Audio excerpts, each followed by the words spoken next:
Welcome back, everybody. Here we go again.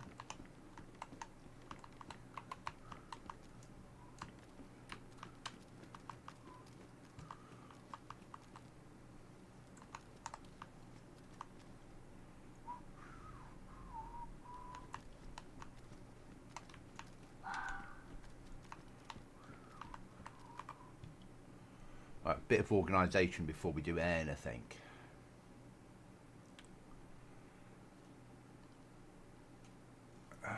We probably need a rucksack as well. Oh, we've got so much to do, so much to do.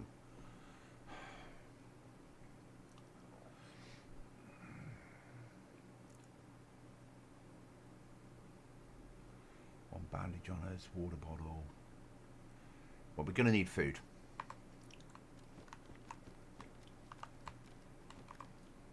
Yeah, we're storing some shit in there. Okay.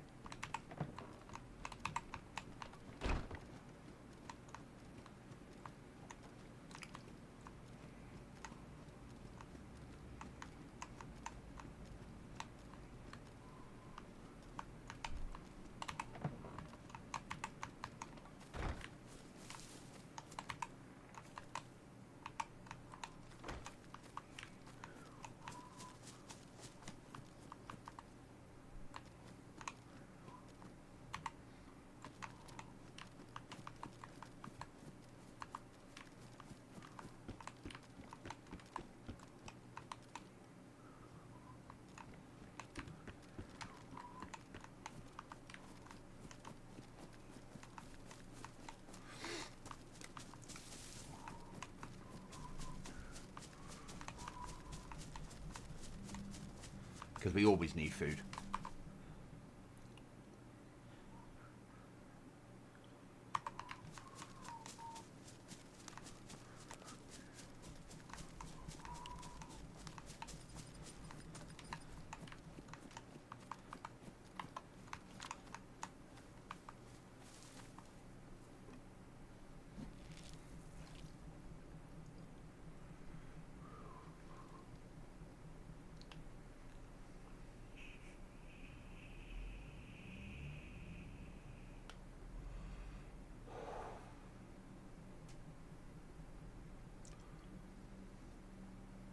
We do have a restart coming up, and we will be back on after the restart, guys, just so you're aware.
Drop that off.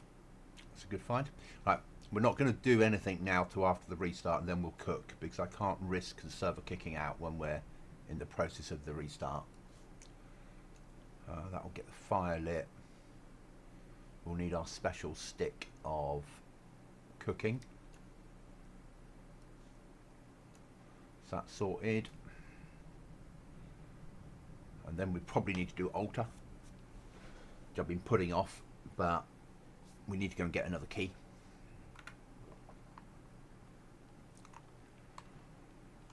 And then we need to get a barrel or make a fireplace that goes here. Either works.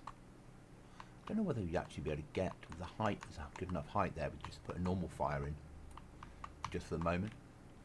We'll try.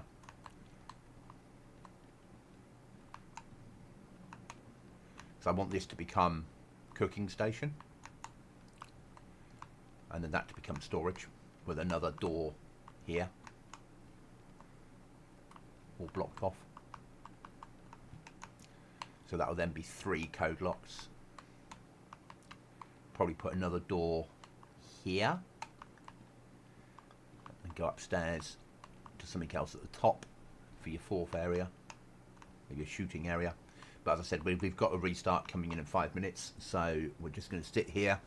After the restart, we'll get the fire lit, get the food on, go from there. We need to get another rucksack, because we're down a rucksack, because we've been using both our big rucksacks for storage, which is unfortunate, but needs to happen.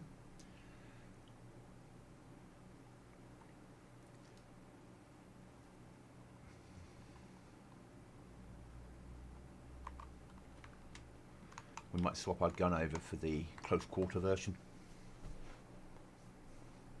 Let's get this. Let's wait for the restart. After the restart, have the fish, and then go from there, guys.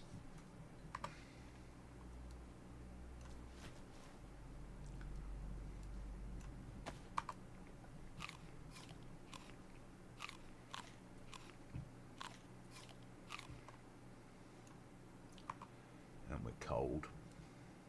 That's the reason we're ill. Not the food. It's not rotten, is it? Ah, yeah, that'll be the reason we're ill then. That was stupid. Ah, this all might go wrong. We don't have any meds either.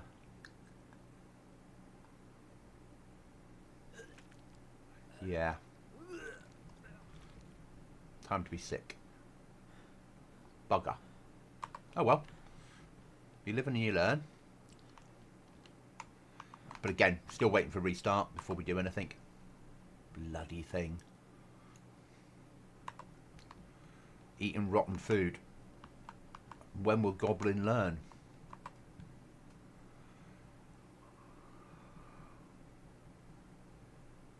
There we are. Restart's kicking in. Excellent news. So just wait now for after the restart to carry on.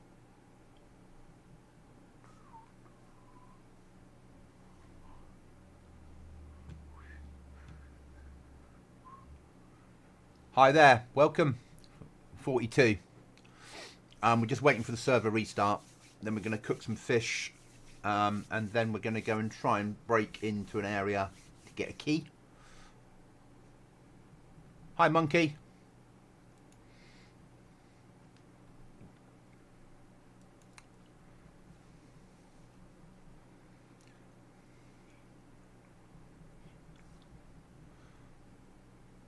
Yeah, I'm not really already in the game, am I?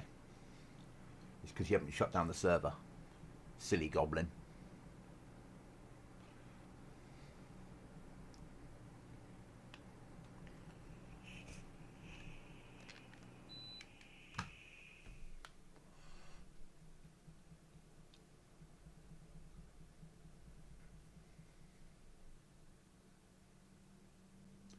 Hi guys, welcome to the stream. We're just waiting for the server to restart. 60 of you have suddenly appeared, which is amazing.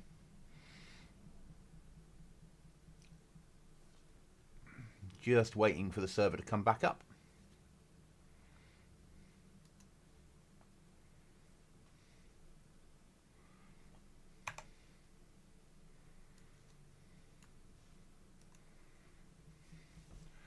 So you just come in at the point of a server restart. But thank you for being here.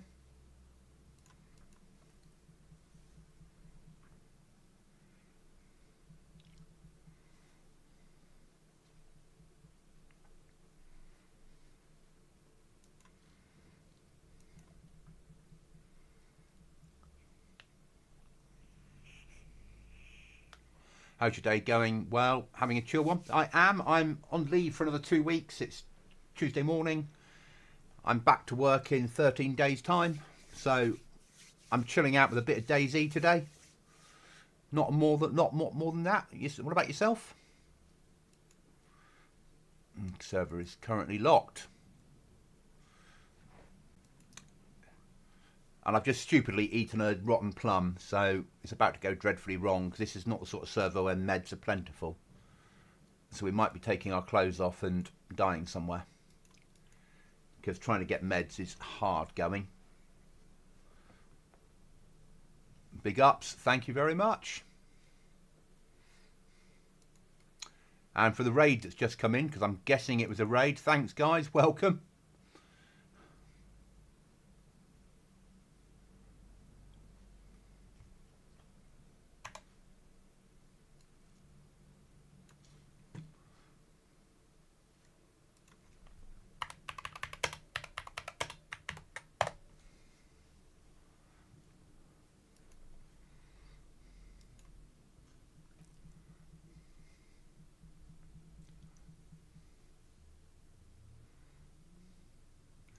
Server will soon be back up, and then we're going to carry on. Got a nice 4-hour stream, I reckon, until the next server restart. We've got a fair amount to do today. We need more nails. We need to get some key cards done. We need to find the key cards first. Could do with another couple of code locks, make our life safer.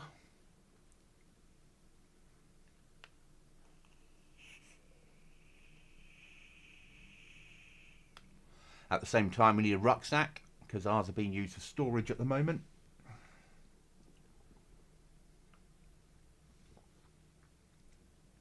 The server should be up in a minute.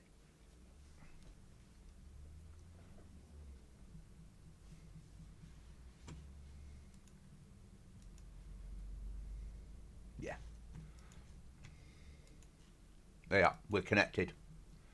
Soon be in.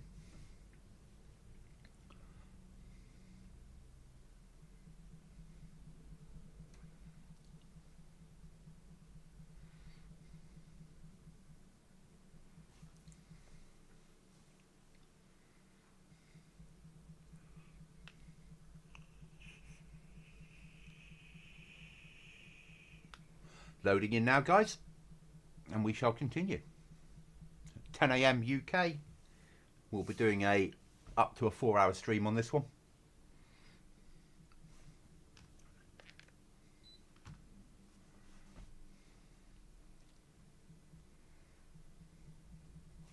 And we're back in. Right then. First problem, we need to eat. We don't now, do we, because we're ill. The first problem, we need to save our fish. Which means we need to move things around and free up some space.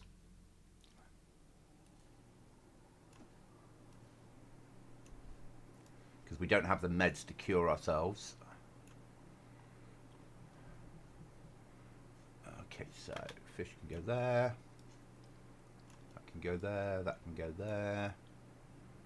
Water bottle can go there. That horrible thing can go on the floor that hurt me.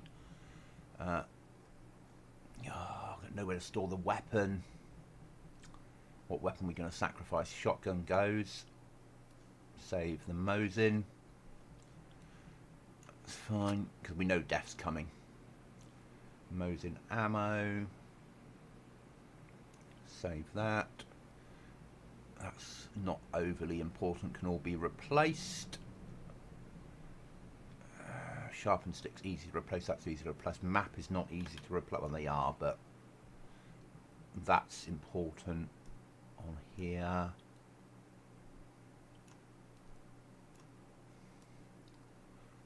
No, that can go there. We're just trying to fit things in so we don't lose everything.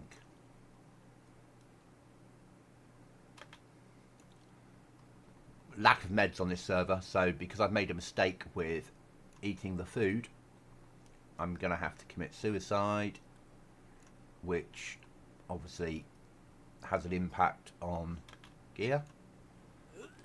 Yeah. Go again. That needs burning. I'm going to lose my ghillie, or parts of it at least. Keep the bandage, keep that. That can go, that can go. Grenade doesn't matter. Shotgun doesn't matter. Sharpened stick doesn't matter. Body armor does. Right then. Body armor. We're saving that. Good. Ghillie suit.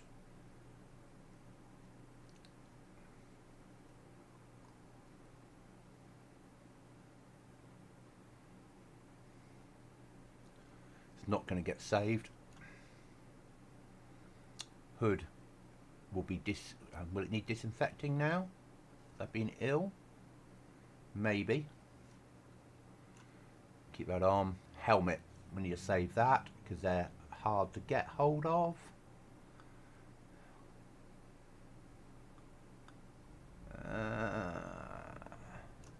Helmet saved. Gloves don't matter.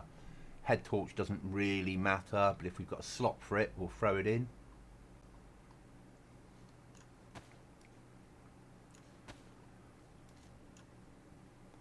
No, everything's in there as we need.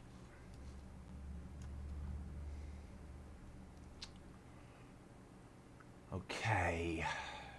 Right then, that's about that knife we probably need to save. Good. That's that all done. Has that got a round in it for doing the inevitable? Right then, let's go and solve the problem.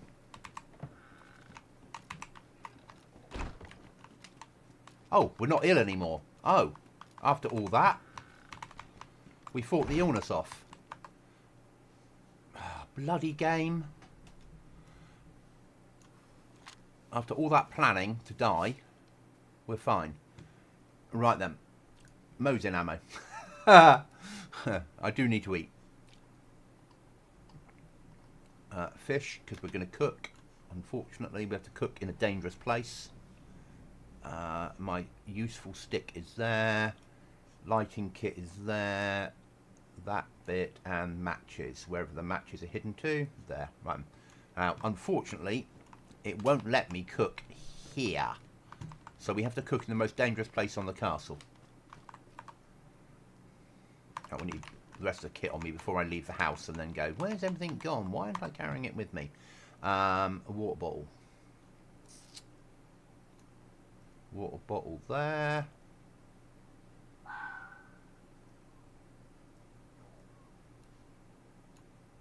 No, come on. You stupid game.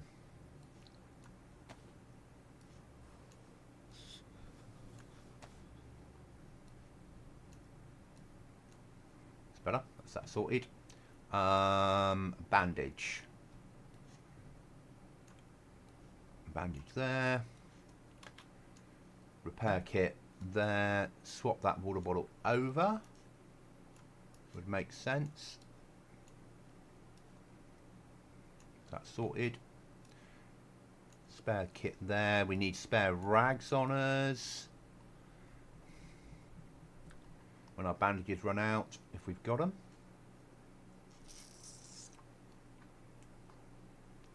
Thought we had them earlier.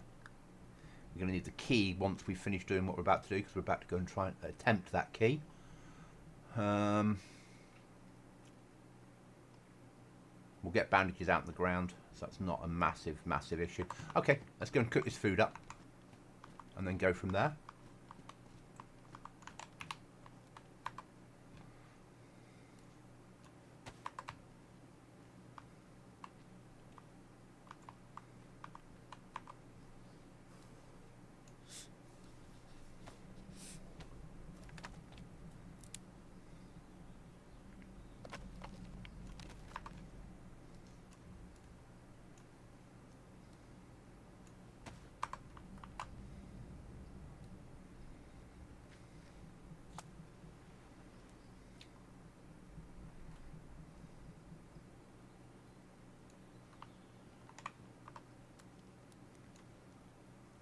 Now, knife down here.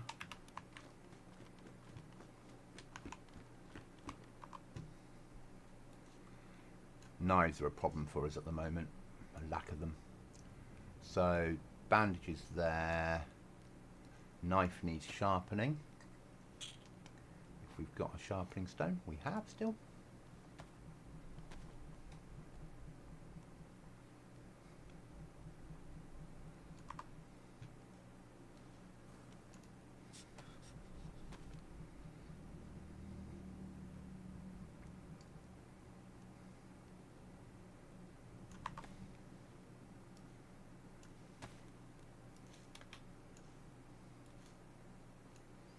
I said we might drop that one off. No, we'll take that one.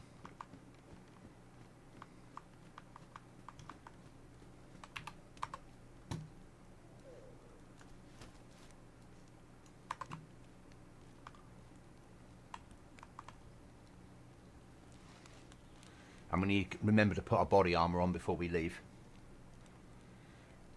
I do need to get some walls up on here to stop ourselves getting shot.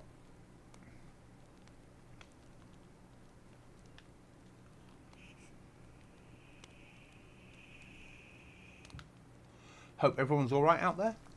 Thanks for the sub, guys. Massively appreciated.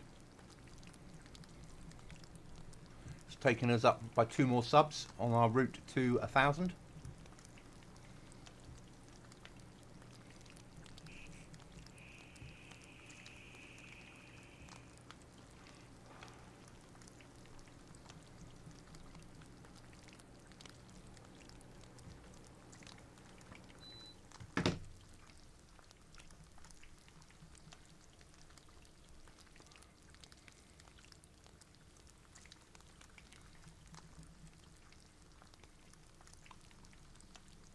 Once we get some walls up on here, we'll be able to cook in safety. At the moment, it's a little bit dangerous. Actually, it's very dangerous. This is DayZ. One sniper on that hill with a scope and I'm dead.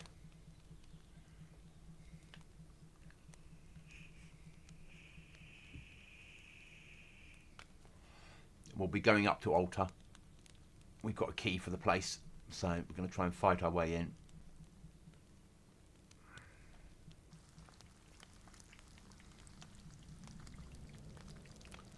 Best of wishes. Good luck to the 1K. Thank you.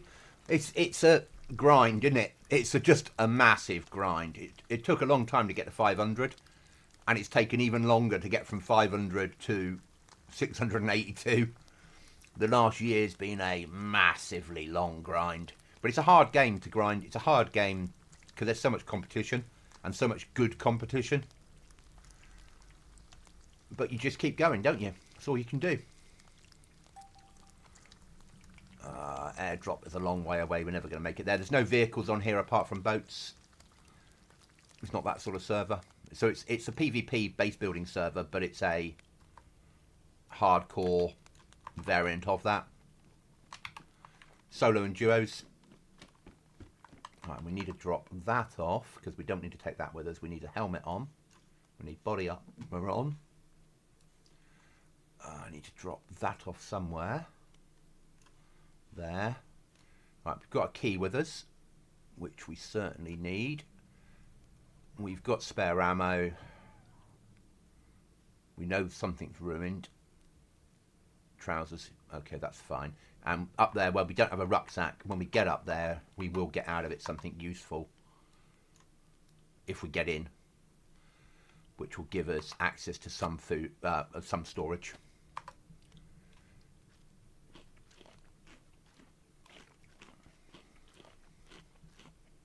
But getting into altar is a challenge, is it fair to say? I built it, so I know how much of a challenge it is. Server's called Goblin Z, or Goblin Z, for anyone that's interested. As I said, it's a solo duo server. Keycards, keys, base raiding. Extra events. You can either build underground or rag base building, 5 code locks max, and raiding is with hacking tablets, which are in endgame. There are AI on the server, but they live in endgame. So until you get there, they're not a problem. And we have about 7 people that play on a regular basis, so it's not a massively busy server. We're getting busier. We wiped last week, quite long wipes. This wipe, apart from if 1.29 breaks DayZ, which is quite likely, as long as 1.29 doesn't break DayZ, then this will be a long wipe, probably right through till early next year, when we'll move to a new server, host, and increase the slots and increase what we're doing on the server. Been running servers for about 18 months now, doing survival servers, always with PvP. We don't do PvE. Right then, let's go and see if we can make it in.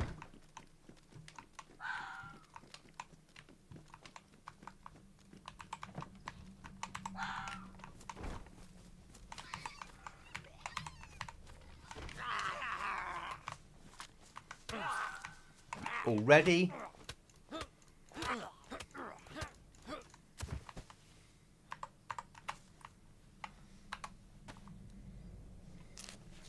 We do have some extra weapon packs, but they're vanilla-based weapon packs. Any weapons today? Anything of use? No.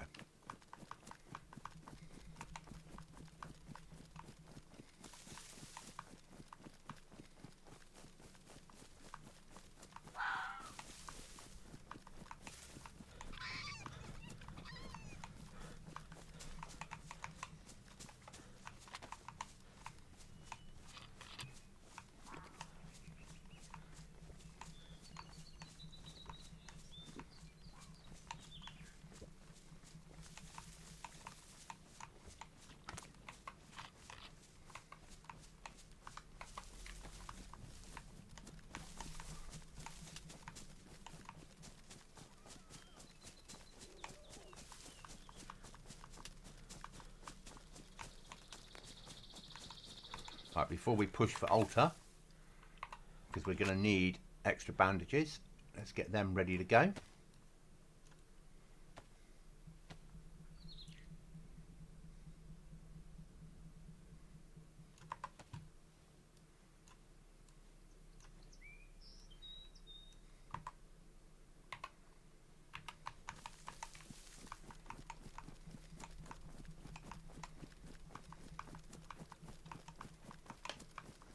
Wish me luck, guys.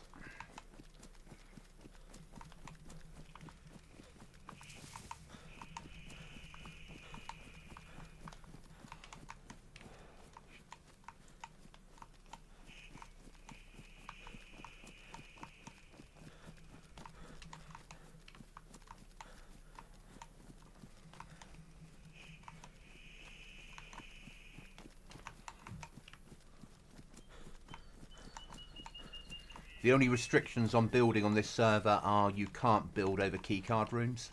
Build anywhere else you want. It's tiny flags, so you can build covert.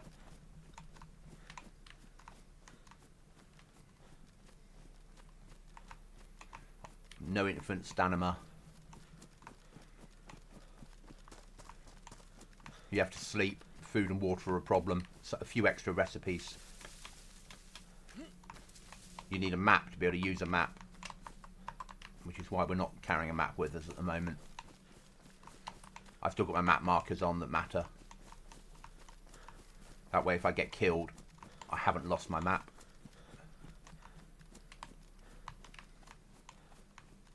And what I do is I build servers that are PvP, but have a PvE feel to the environment.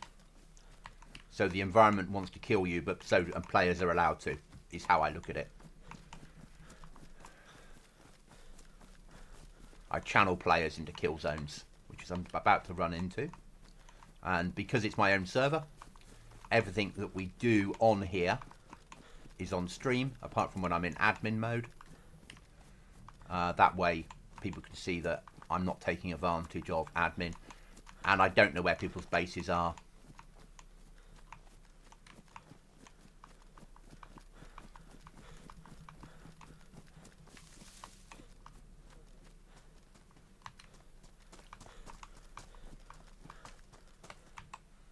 We have a rucksack again.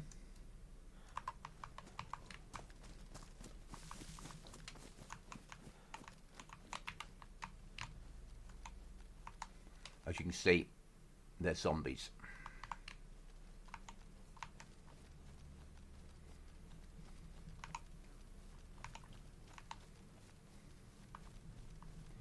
And this place comes under gas attack at times.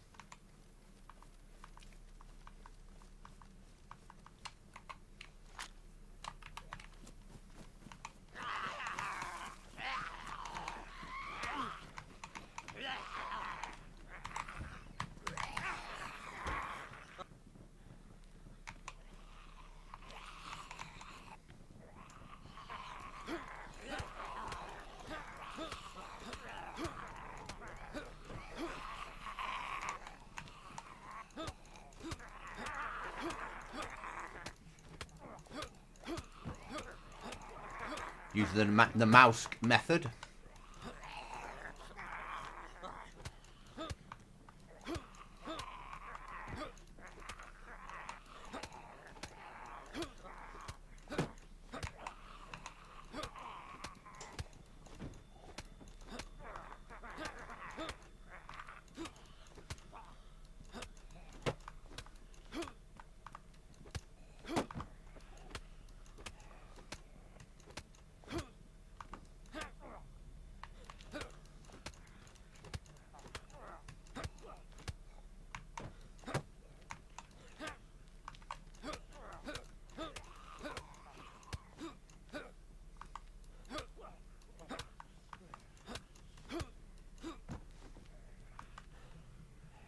How are we doing?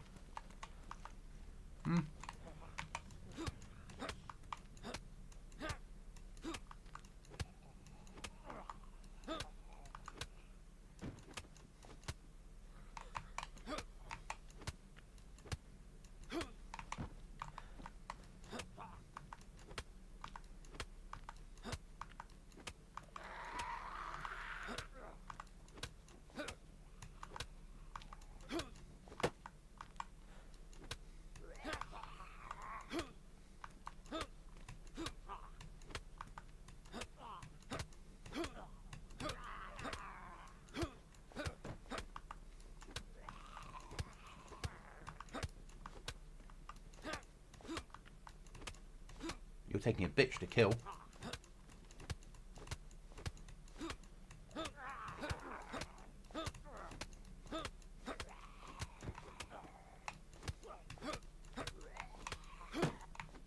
Ow!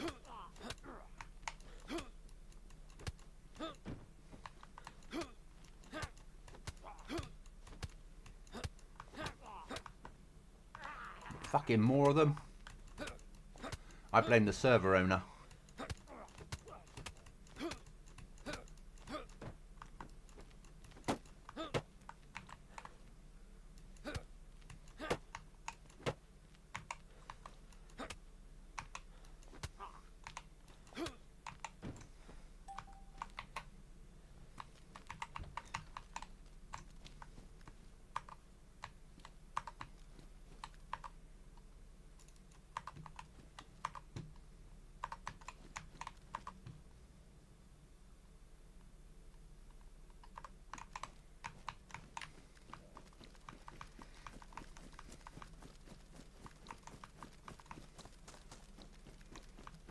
In and out.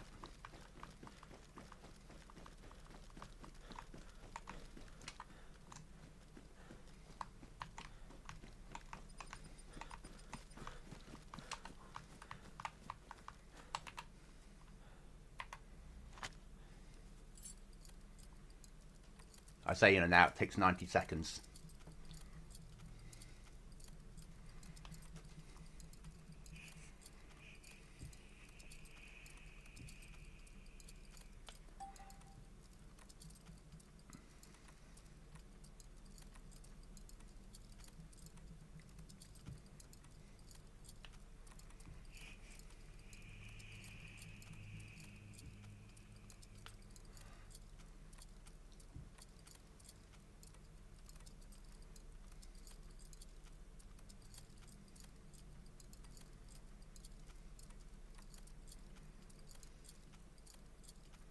fucking Z up there.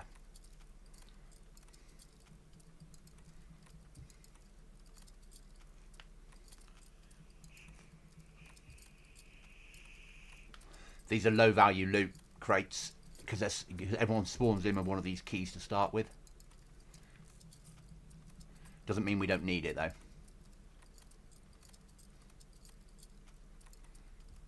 And then in there's something you can spin once every 24 hours that will give you a high chance of getting a key or key card somewhere on the map. And that's high value loot. Or higher value.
Prison docks. Okay. Back to camp we go.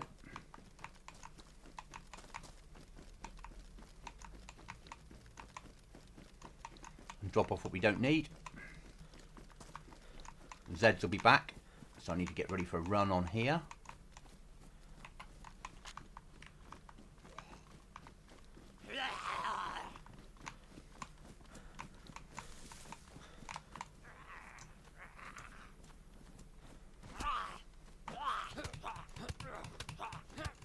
We were lucky we were quick.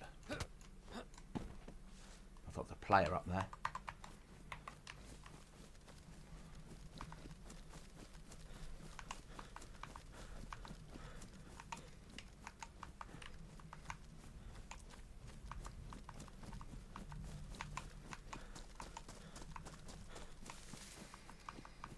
Back home, drop off what we don't need and down to the prison.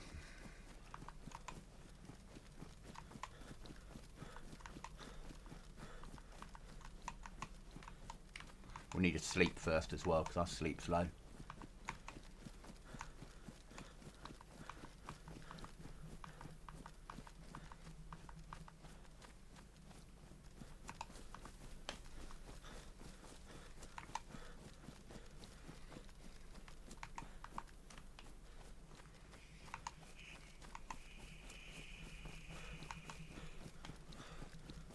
And that's sort of when the server's busy, everyone's there and all hell breaks loose as well as the zombies. And there's a chance of a bear spawn in there as well. Just to add to problems.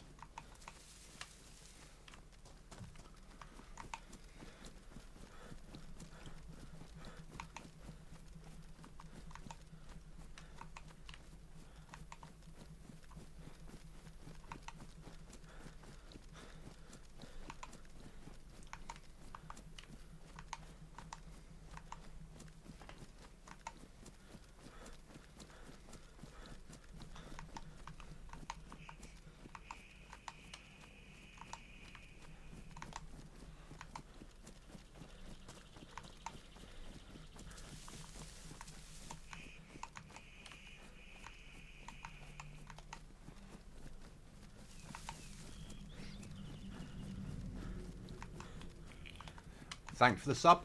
Massively appreciated. Another one coming. Thanks, guys.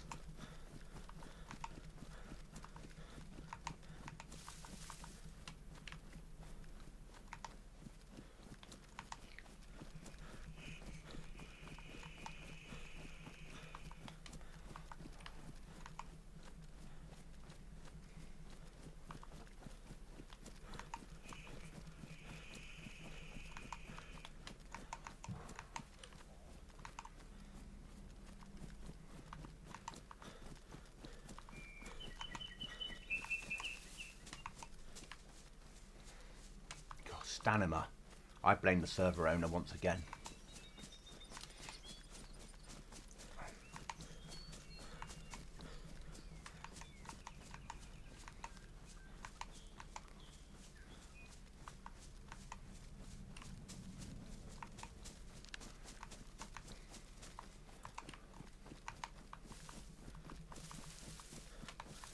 Good to be back on DayZ after our break yesterday for my birthday where we went to Scum.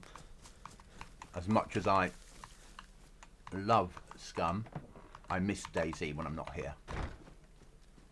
Tiny flag makes things slightly easier to be covert if you want to be. Obviously I'm not that covert, I'm living in a fucking castle.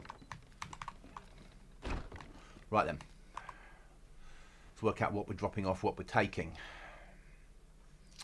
We're taking fishing rod. We'll put the new jig on it though, because that one's badly damaged. We're going to drop off the spark plug because that gets our boat going. We'll take the new one of those. We'll take that key because that's where we're going. We take one of those knives, not both of them. Drop off that. It's fine. Drop the spare food off. Split our meds. We'll leave the 3 behind and take 2 with us. We've got a small rucksack. We've got food. We've got water. We've got a couple of bandages. I'll move that across one. We'll pop that bandage there. Is that done? Do we need to take that, or should we just take the rope? I don't know where to store it. I don't want to lose it. 11 rounds. Have we got any rounds we're leaving behind for this one? No. So let's split that down. Let's leave 5 behind. That's okay. That's okay. And I need a map with me. That looks pretty good.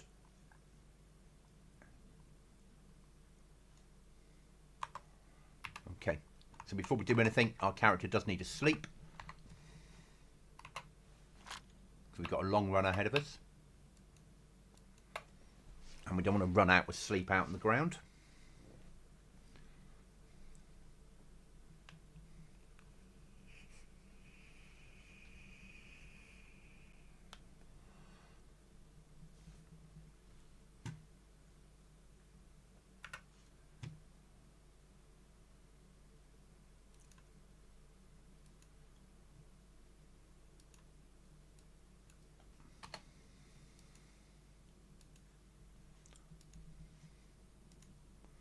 So thanks for being here, guys.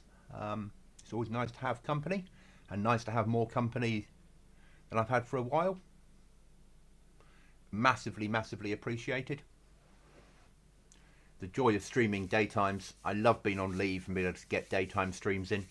You pick up a different people that come in. It's awesome. We're just waiting to get our rest level up before we start the journey down to the prison.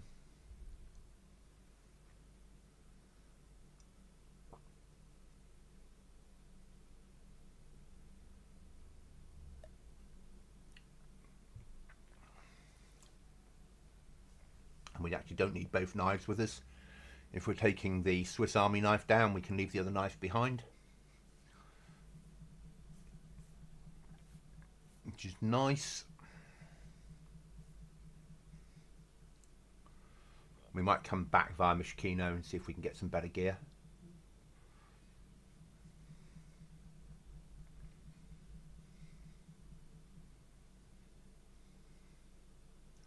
Should get a reasonable rucksack out of the prison loot.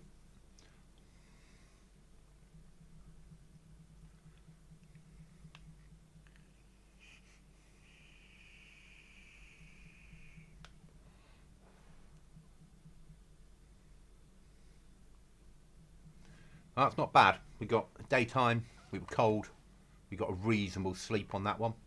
So we're going to leave behind our other knife because that's not needed.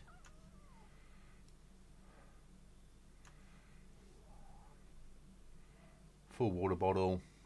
That's all done. They're in reasonable nick. Head torch, do I have battery on me? I do if I need it. Probably won't, but you never know. Right, so move that across to there. Pop that in there because you need to be able to open the map to use it. Set a marker for the prison. And then leave our map behind. So we're going prison docks. So prison. No, try again. There we go. But I want it, don't want it in capital that way around, do I? There we go. Put it in red. Make it a 3D marker. Give it a different marker. Create. Should be showing it over there. Good. Let's leave our map behind so we don't lose it because we don't need that anymore.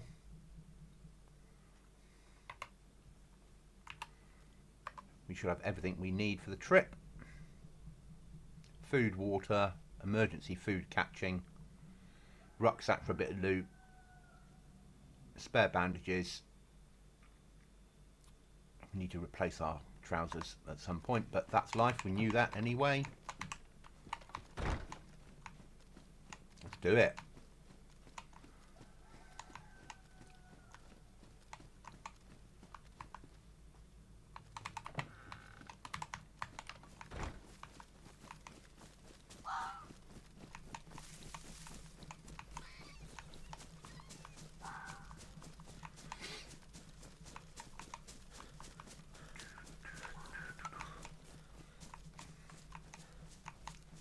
No stamina.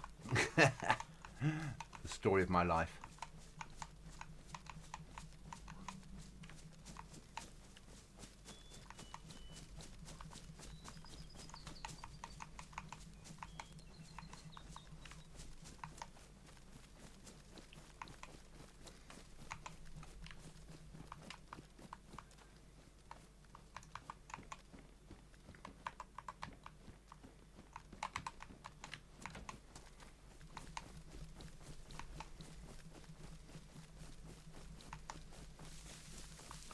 So obviously I don't have how far it is on this server.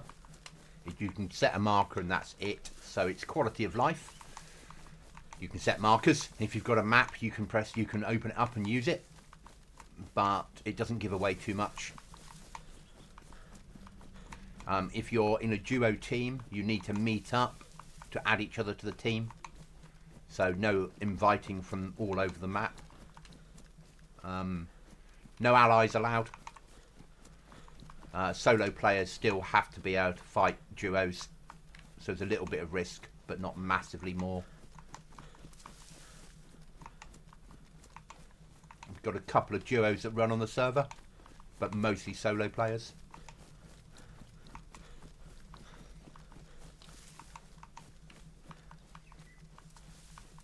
We have between 70 and 80, don't ask me the exact number, of edits to the map to make it look more like the end of the world. There's more military zombies on here than civilian. Some of our military zombies explode when you kill them. Some in a gas cloud, some in a flashbang. We've got simulated explosions that happen in military camps when you're nearby, so you don't know whether it's players doing stuff or the game. Extra events.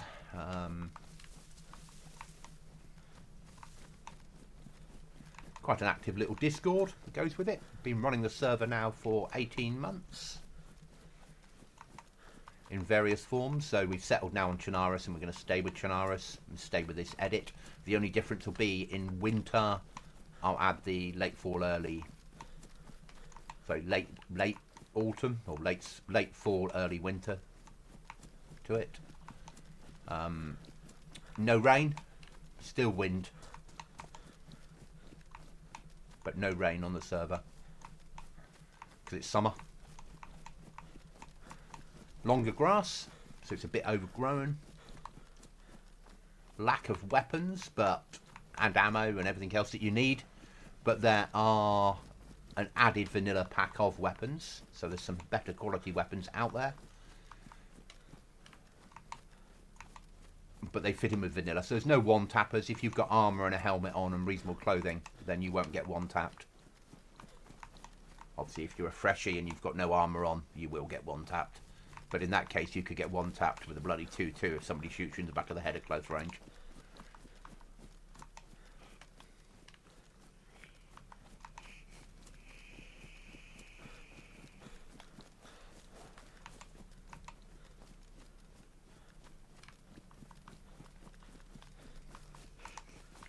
And events on the server. I'm doing an event tonight for the guys where I will finish in base or wherever I am on the ground. I take a copy of my coordinates. I then go and set the event in motion. I post some pictures of where the event is. What it's going to be is a base building mod, a base building event, because we've just started.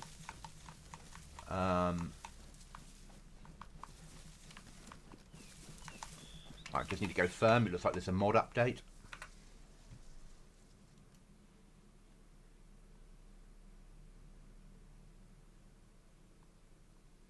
Yep, there was a mod update, guys. I'm just gonna log out, do the update, and log back in. So I'll be right back, guys. As a server owner, I need to get this done so other people can join. I do apologise.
Server's now coming back up, guys. I do apologise for that.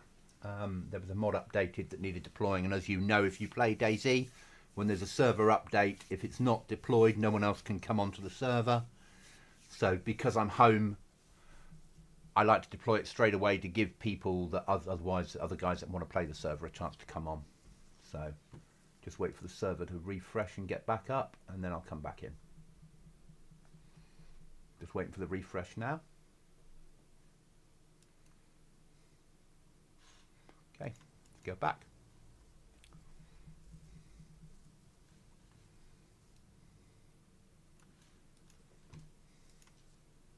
Just waiting to load back in, guys.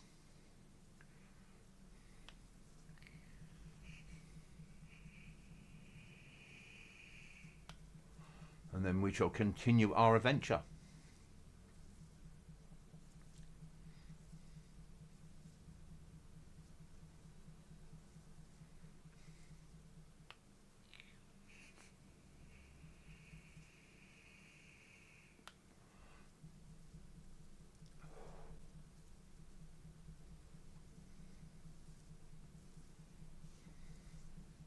When it lets us back in.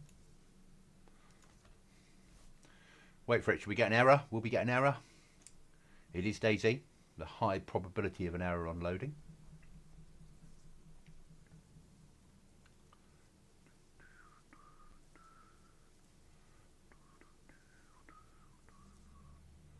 On the show.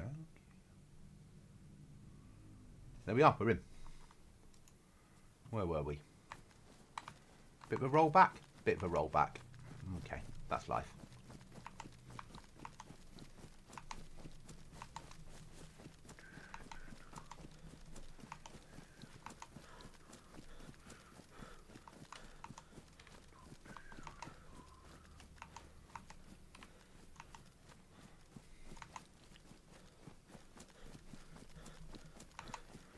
Down to the prison we go. And then we'll loot up on the way home and see if we can get some more nails. Nails and code locks is what we need. But certainly nails. I need to build stuff on the roof to make us safer.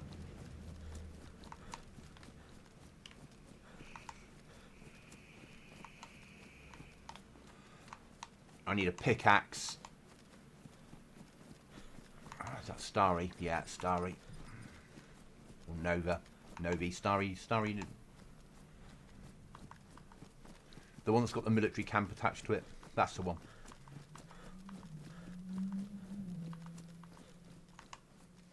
So it's like little custom things like this.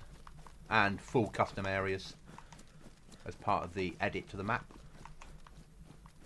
No new towns. Just existing towns and villages having upgrades.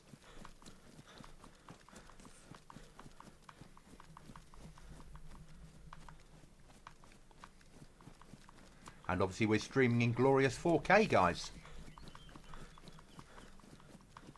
Thank you for being here today. Always appreciated. Lurkers are massively valued. I'll shut up and play the game. Until I forget and talk. In the real world... No, see, I'm talking already. I'm an older gamer. 53 years old yesterday. Been playing DayZ for about 5.5, 6 years. Been streaming DayZ for 2 years. Been streaming on YouTube for 2 years. I've had a YouTube account for 5 years, but for the first 3 years I really did nothing with it. I had 50 subs just from friends and family that were watching me. And people that some of the games I used to play and occasionally try and make content in.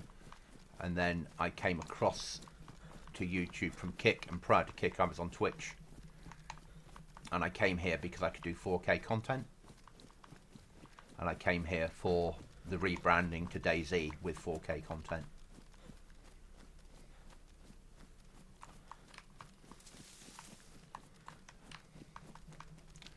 We're not searching this. Our mission at the moment is to get to that key. Quick check about houses, if we see them, and sheds. In case we find any other, useful. I thought the fucking player, those bloody scarecrows. BI, you've got a lot to answer for. So we run this server with a 50% lack of loot. On purpose. It is the end of the world. All cars were driven off, all the tents were taken away 12 years ago when the world ended.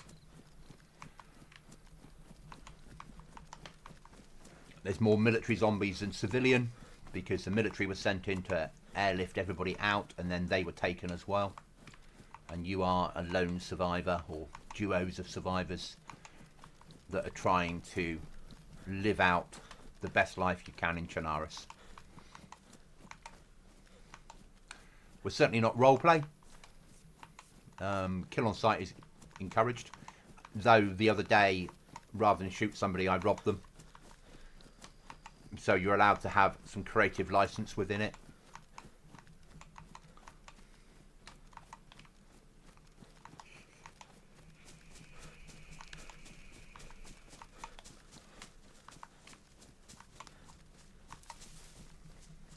No harder zombies. The zombies are all vanilla. Bears are a little bit harder. They've been tweaked, so they've got a little bit more stamina. A little bit more like body armor is in inverted commas for a bear. And that's on purpose. Alright, we need to get that ready to lockpick. Yes, we have a Swiss Army knife that has multiple tools. No, not sewing kit. Lockpick. There we go.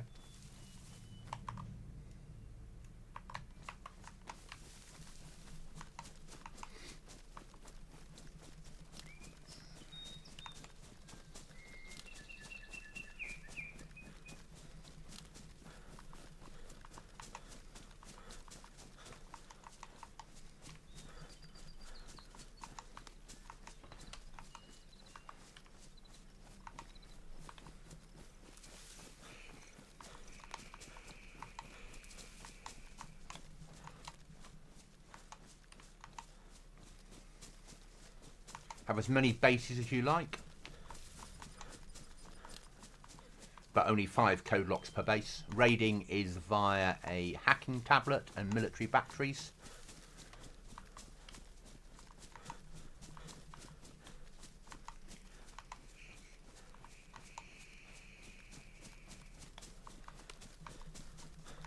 So when you do get raided, you don't lose your base, you just lose the code locks.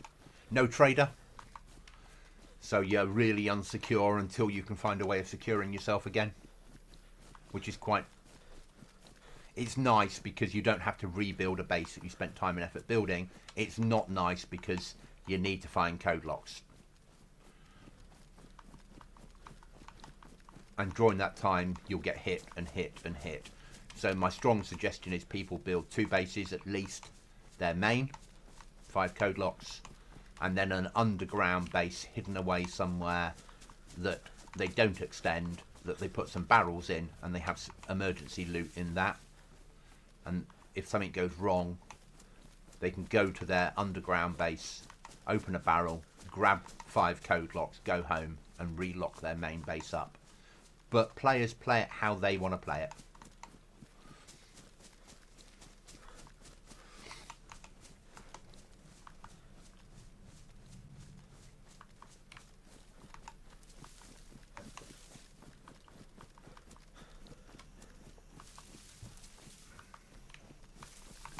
Airdrops are base building airdrops, and they come down on 4 points on the map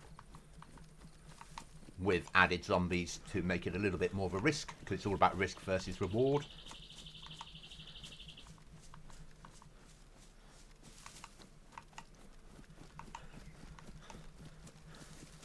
That spinning wheel we span earlier to get the key.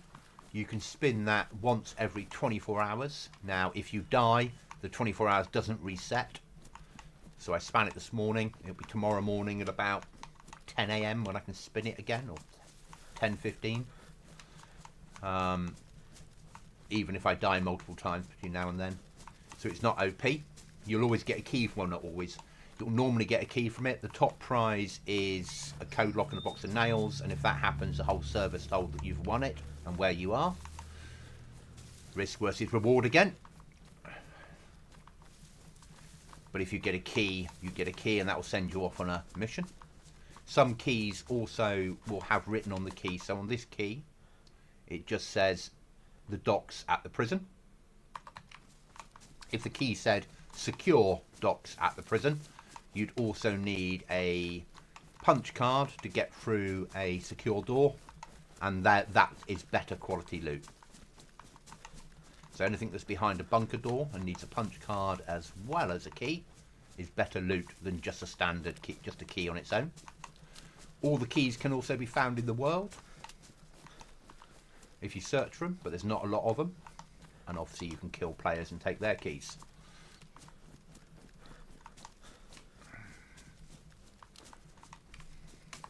How's our footwear? Every 90% of the crates either have a new pair of boots or boot repair kit in them, because footwear is so difficult to get on this server because it all spawns in damaged or broken, apart from inside crates. So to give players a fighting chance of staying alive, if they're willing to push crates, we're willing to keep their feet alive. You can rip up clothes with your hands. You can make gun cleaning kits from fat and rags. You can make sharpening stones from a big rock plus a hammer.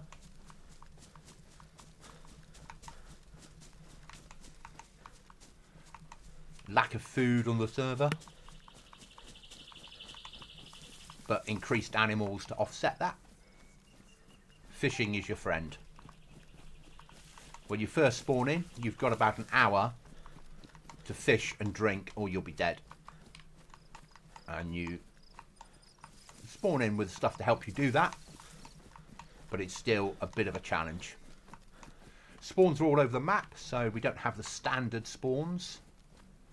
Our spawns are right round the map, so you might spawn in Northwest Airfield as a freshie if you're unlucky, or lucky depending on how you look at it. We do have claymores deployed in high tier military areas that move on each server restart, that automatically go off if you step within them. Zombies will trigger them as well, just to make that again risk versus reward. If you push tier 4 mil, there's a good chance of being killed by the environment as much as by a player. And also if you're sneaking around in tier 4 mil trying to avoid the claymores, then players are more likely to spot you. It limits where you can go, so it channels players into kill zones.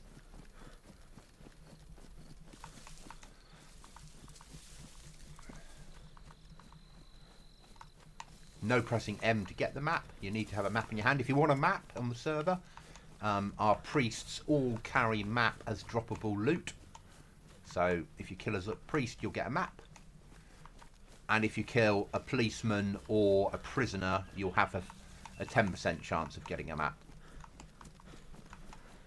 So priest 100% chance, prisoners or police 10%.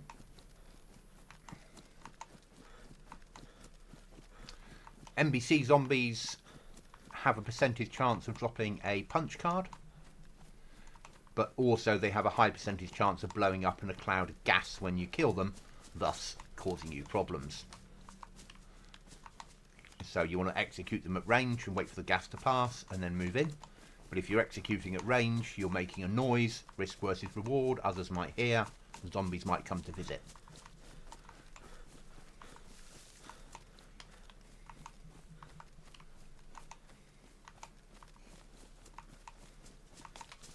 And that's how I build a server, basically. What's that hut doing here? Why have we got a toilet in the middle of here?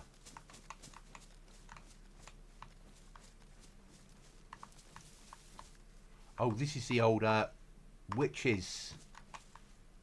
Didn't there used to be a pentagram here or a standing circle years ago? Yeah. And I think at Halloween this becomes a spooky area, doesn't it? Probably the first time I've ever been there.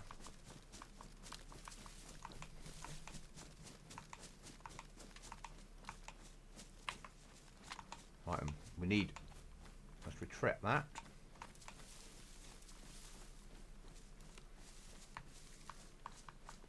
Let's open our tin of food.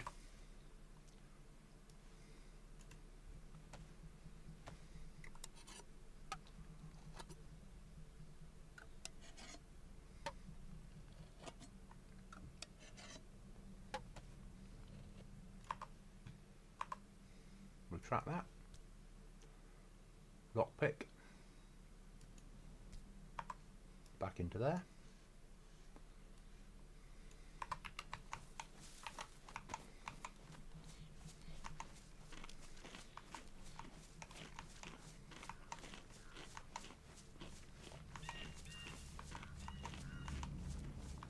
Trying to offset having to fish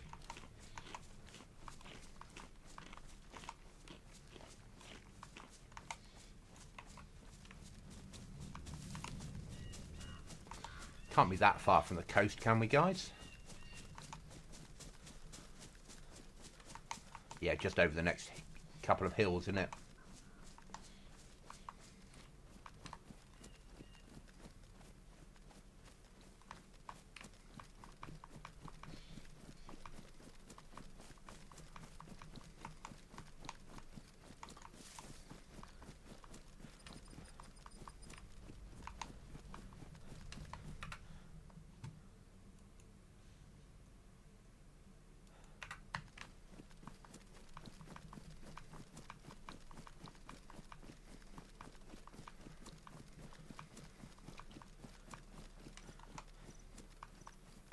I said we do need nails, but we'll do that on the way home.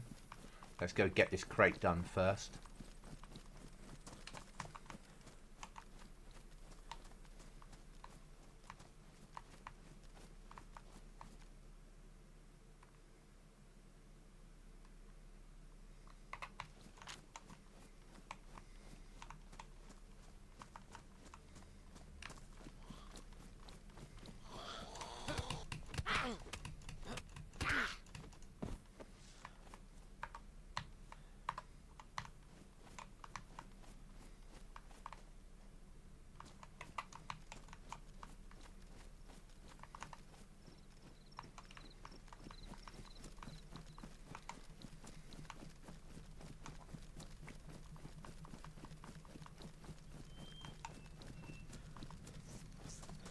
Hopefully we'll make it home alive. If you're interested in the server, search for Goblin Z or Goblin Z in the browser of your choice, and it's Goblin Z 12 years later enhanced solo duo enhanced vanilla is the name of the server.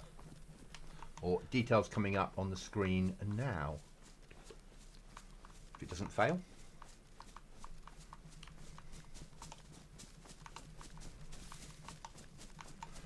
That'll be in the chat box if you're watching this back on the VOD. For the people that have subbed, thank you very much. We've jumped up 5 this stream, which is amazing. Thank you, guys. Always appreciated. On the road to 1,000.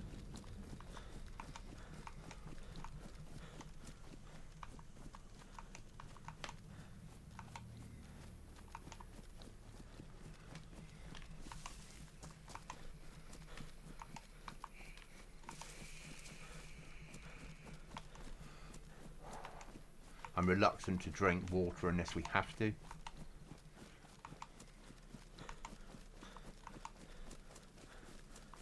Because there should be a can of drink in the key crate we're going to.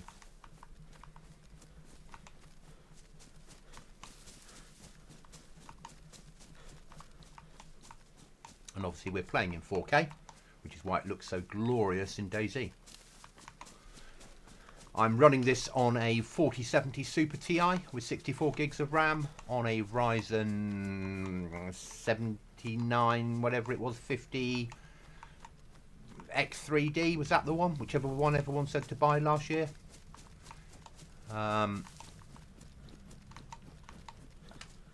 And about 4 terabytes of M.2s. Why do I have 64 gigs of RAM?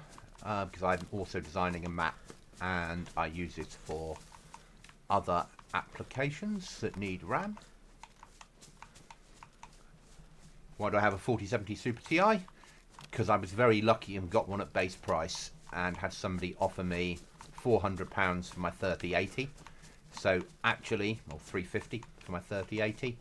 I paid £800 for my 70 Super Ti, so minus the 350, 450 quid for a card that I've now got overclocked to just under 4080 levels.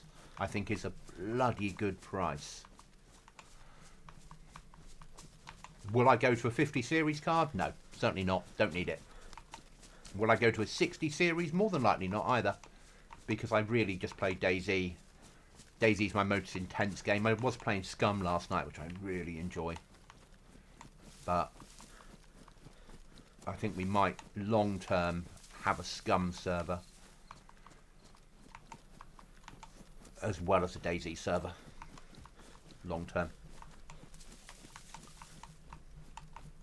would be nice to offer the community a Scum server that was built along the survival lines for people that like Scum. But really long wipes on it. No like, not like DayZ.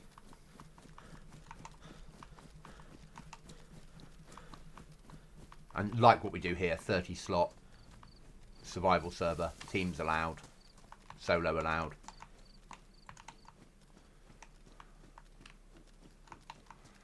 I'm always glad I don't find something, because if we found metal, it would cause a problem. Because I need metal. I need a box of nails and 5 sheets or 10 sheets of metal to make a workbench for home.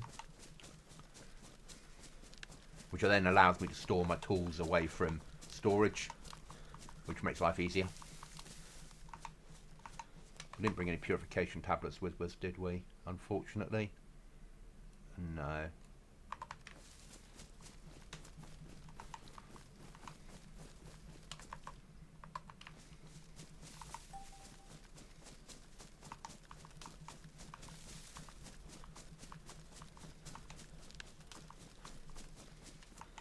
Let's drink our water.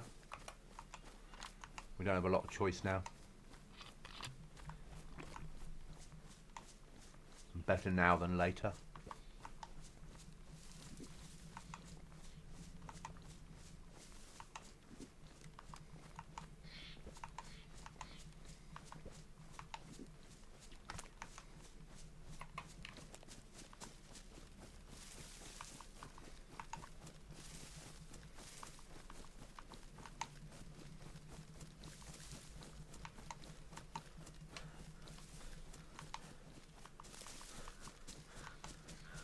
So we're making our way down to the prison.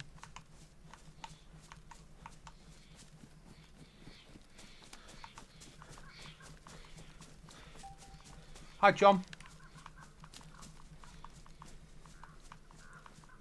We're off to the prison, John, for a key card.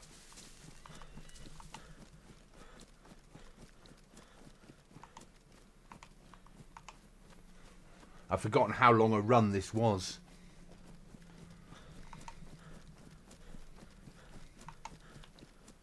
How's our footwear? Time to repair it.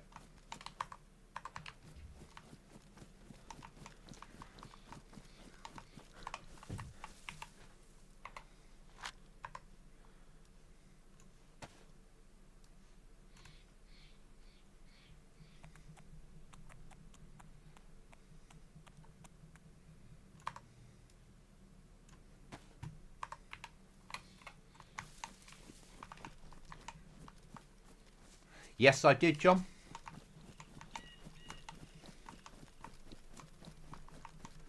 It happens, mate.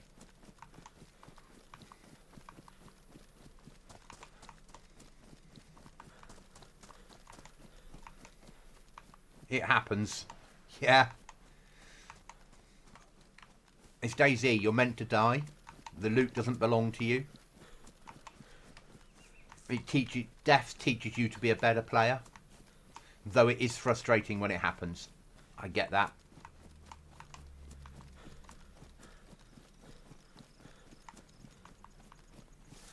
This would make a good little covert base. It doesn't. I know it doesn't feel covert, but because it's in the middle of nowhere, easy to block off.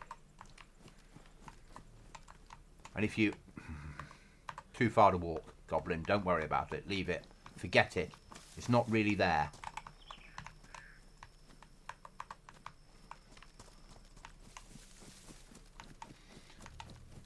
I hate finding barrels.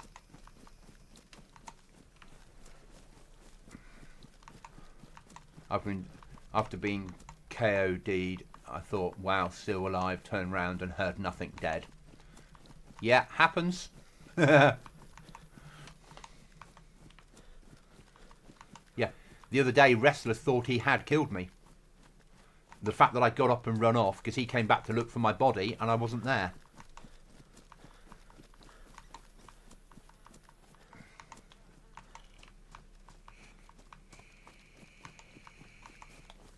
At some point, I need to do a pub build in DayZ.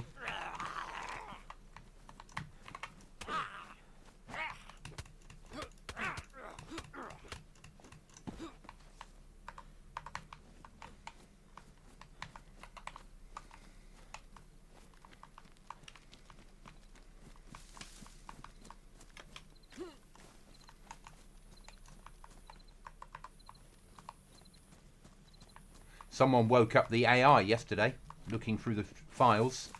The AI spawned in 3 different locations. So someone hit all 3 AI locations, or different people did. It's not the same person.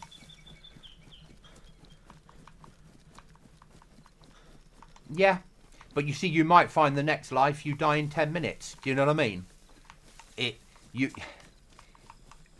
20 hours is a good time to be alive, but you could spawn in and be dead in 5 minutes. You could spawn in, get killed at altar.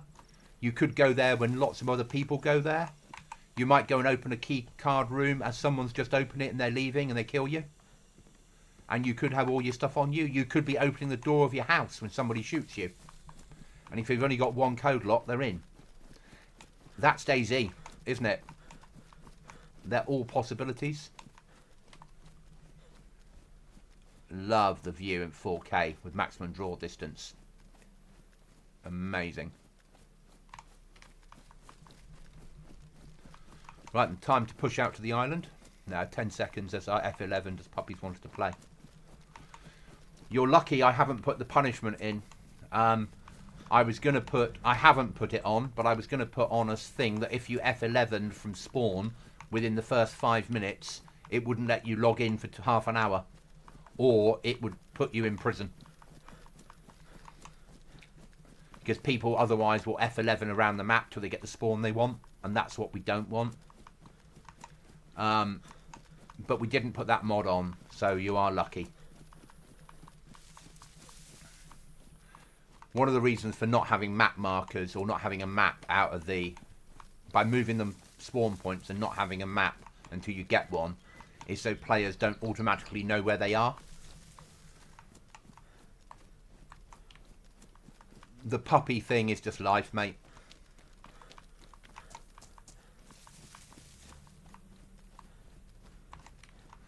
For me, DayZ's a leveler, which is why I play PvP servers. You can have the most geared player in the world. He walks around a corner and someone hits him in the face with both barrels of a shotgun. He's dead and all that loot goes to someone else. That's why I play DayZ. There are no top tier players for very long. Everyone stands an equal chance.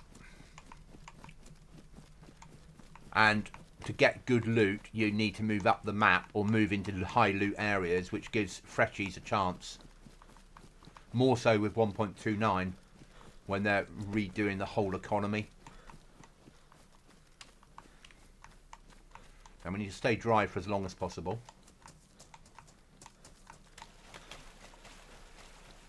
I love that you can run through a metre of water there and you're not wet. But you go through a bit, as soon as you swim, you are wet. It's like, come on, guys. I'm loving the spawns out on the coast. I don't know map that well. Yeah. So it's a challenge, isn't it?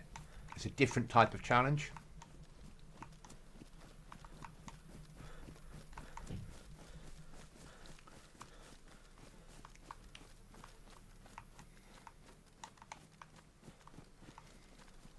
Everybody that comes down here, they're like, oh, I can't, if I watch them streaming this, I can't believe there's no bridge to the prison.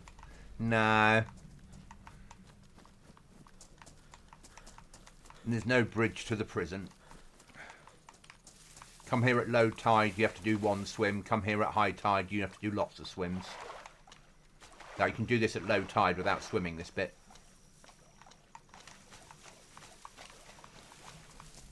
And it's not a bad map. Yeah. It's not a bad map now I've got the edit in to make it feel a bit more end of the world.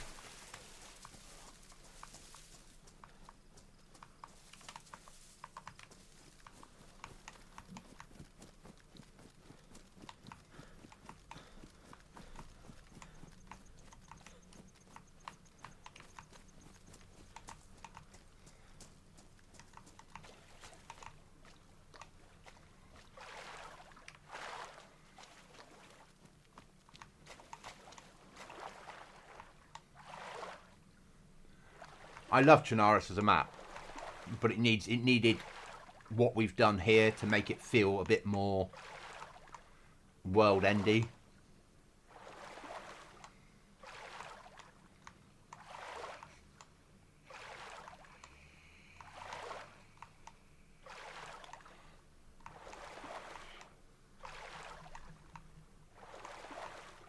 Up to you to find out.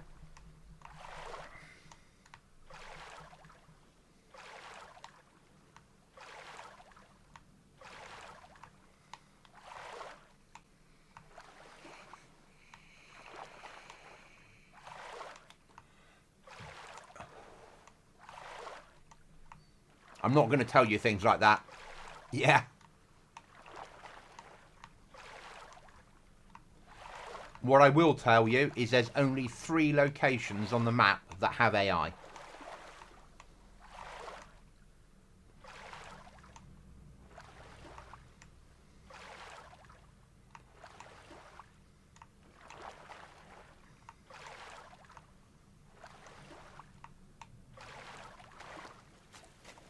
Now, other people now would dry their clothes out. I won't, because we'll be extracting again.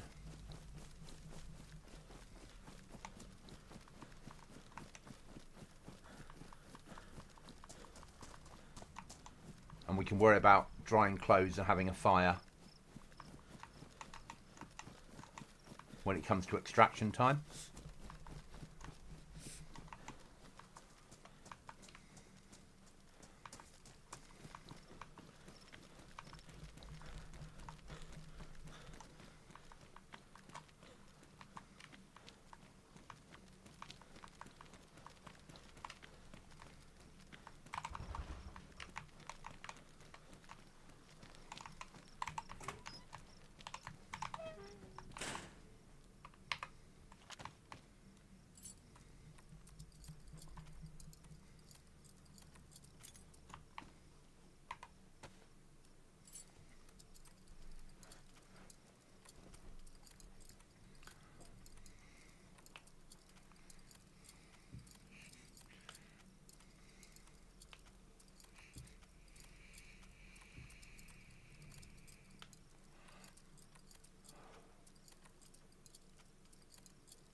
"90 seconds is a bitch when you're trying to wait for it to happen, isn't it?"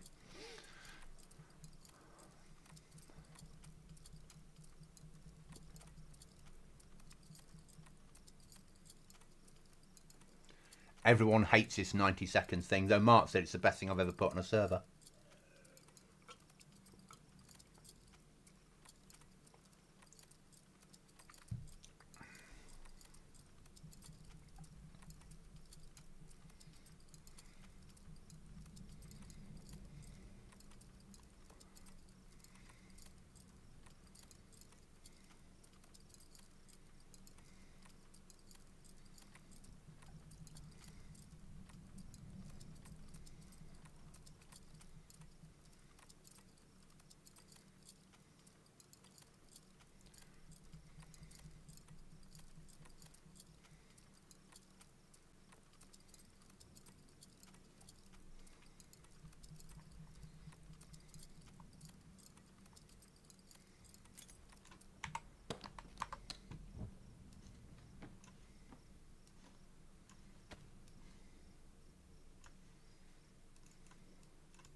bitch of a game.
Sorry guys, phone call. Be right back.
I'm back, guys. Thanks for waiting.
Yeah, sawn off.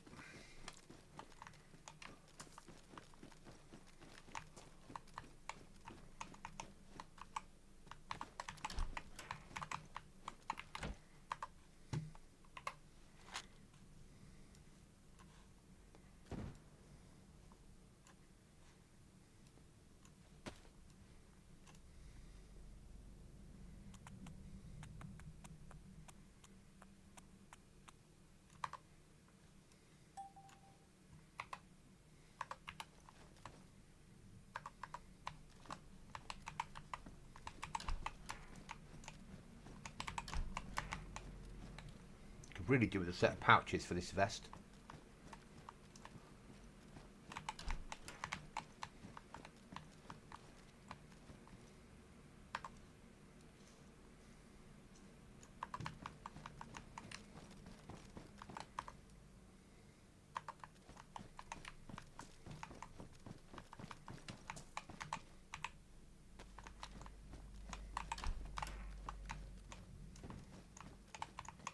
Yeah.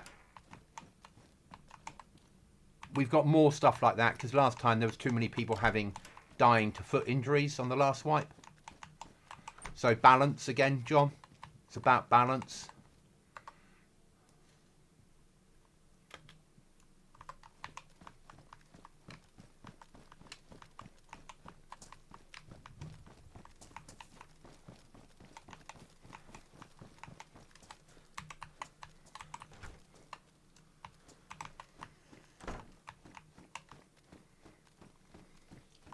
I don't want it to be impossible for players. I think I've said before.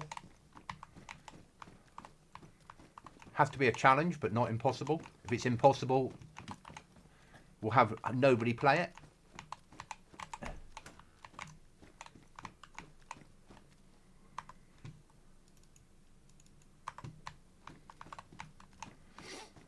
Trying to get that balance right is really difficult.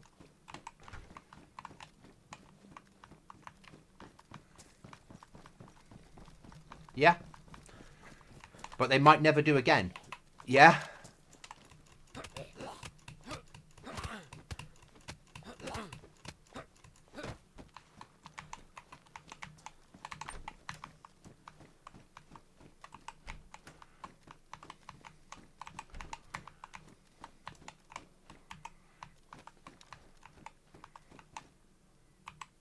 That's massive.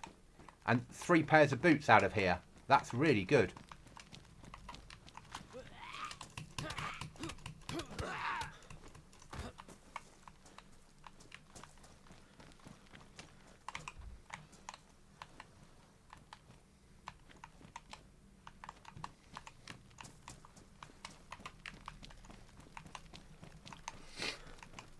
Right, time to extract across to that island, do some fishing. Do I need food? Yes.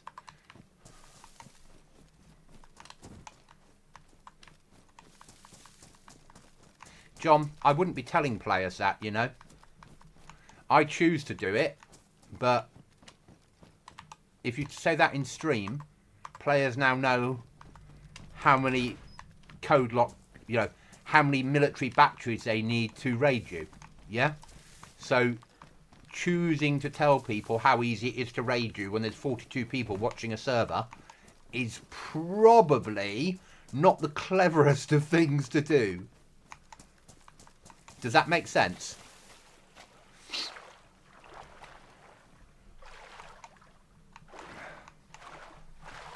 But well done. Yes, people have to find your base, but you've already said there's 2 sheds near it. So I know players that would now look at a map and find all the areas that had 2 sheds that had a chance of a code lock spawn in vanilla, and they would then eliminate everything else. I've known a player before to look at a map marking and work out where my base is. Took him about 4 hours and then come and raid me just by looking at a little bit that showed on a map in the middle of the woods where I was, because that was enough data to work out where I really was. Yeah, People know these maps far better than you and I. So always be careful. That's all I'm saying. Always be careful. Fishing rod. Good. Right, let's do some fish. In my normal fishing spot. On this extraction from here. Did you hear?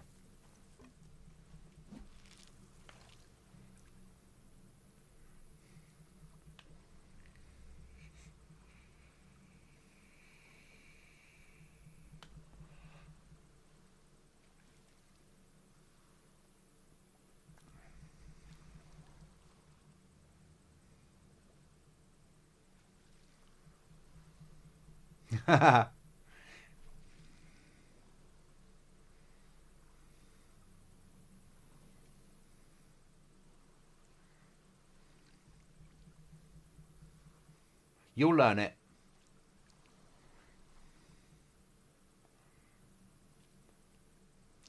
You will certainly learn it.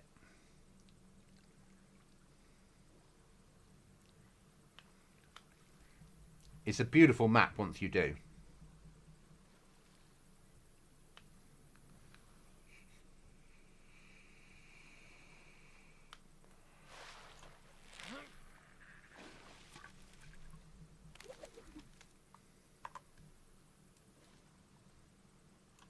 Dinner.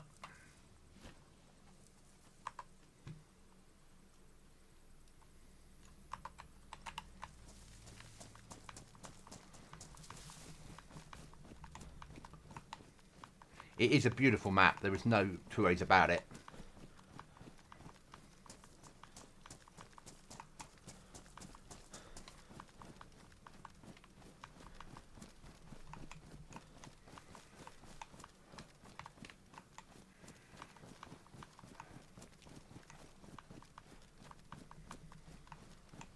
PvPers hate Livonia. There's not enough high ground to shoot people from. Livonia was built initially as a survival map only. So hardcore survival by BI. So it put off all the people that are into playing PvP. People had to pay for Livonia when it first came out. Again, it put off everyone that doesn't believe you should have to pay for a map. You know, that believe that you should buy a game and it should be supported with free updates forever. And servers hosted by the people that sold you that game without understanding the cost implication. You know, when you think that they host like 25,000 servers, that's not cheap. They've got to pay their staff. That's not cheap. Yeah. They seem to think that, well, I paid $10.99 for the game on CD keys. That should support it forever with every update. It doesn't work like that. Yeah. But I can't. There's not a lot of content for Livonia. Third-party content. It's not a popular map.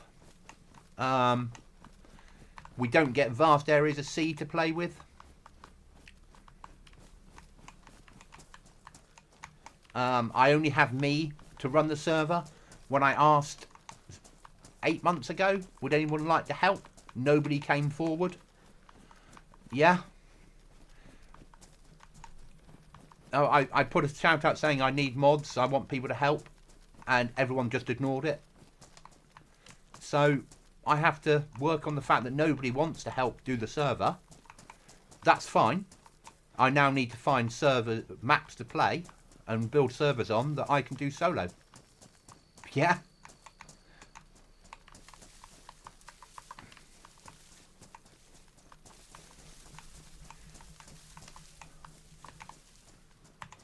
And we're more likely to become big on Charnaris long term than we will anything else. Oh, it's not about coding, it's about doing admin. It's not about coding, it's about having people that can log in when there's a ticket raised or can run events that aren't going to use God mode to do anything else.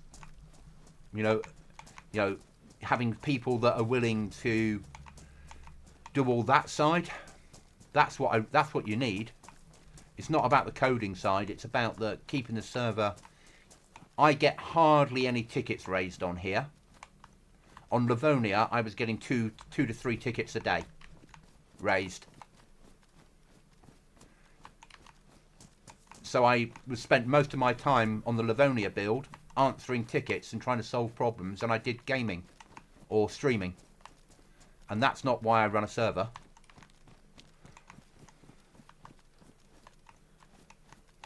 People are going, oh, this map's amazing, well done, this is awesome. Can I have some help? No.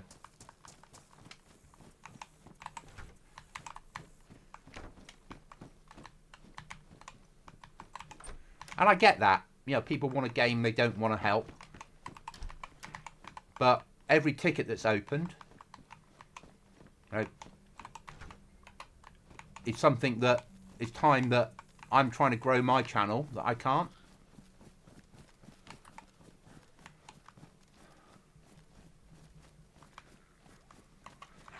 The problem is, John, if a ticket came in, you'd have to stop playing and deal with the ticket.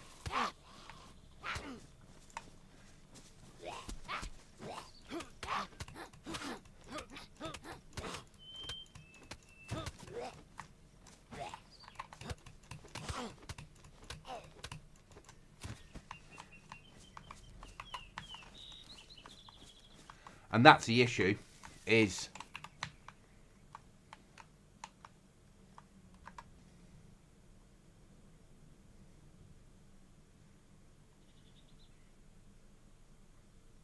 why have I got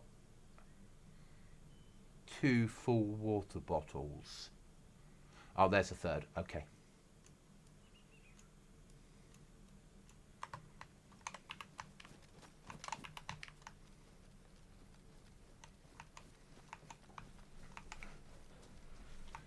But it's all right, John. I'm not going to go back to Livonia. It's not going to happen.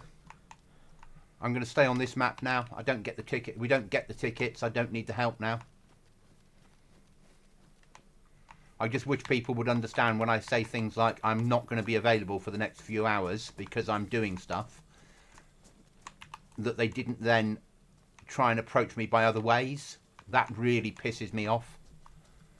You know, please open it. When I say please open a ticket, and then people message me when I'm streaming, and they go, I know you're streaming and you've said to open a ticket, but I thought I'd just message you because it's quicker. And you're like, yeah, but there's people above you in the queue. Yeah, but you're dealing with me now. Nah, I'm not.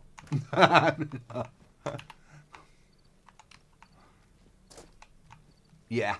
All the times I get messages from people saying, if you don't solve this for me now, I'm never going to play your server again. And my reply is, okay, bye then. And they're like, oh, I didn't mean that. Didn't you now? Bye anyway. I'm about to ban you.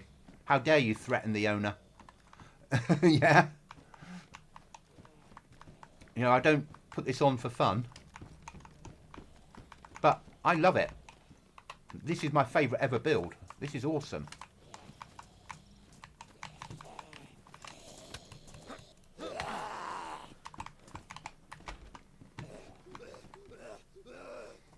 This build is amazing. What do you mean you can cut me through the wall? That's not allowed. It's my job to hit you through the window, not you to hit me.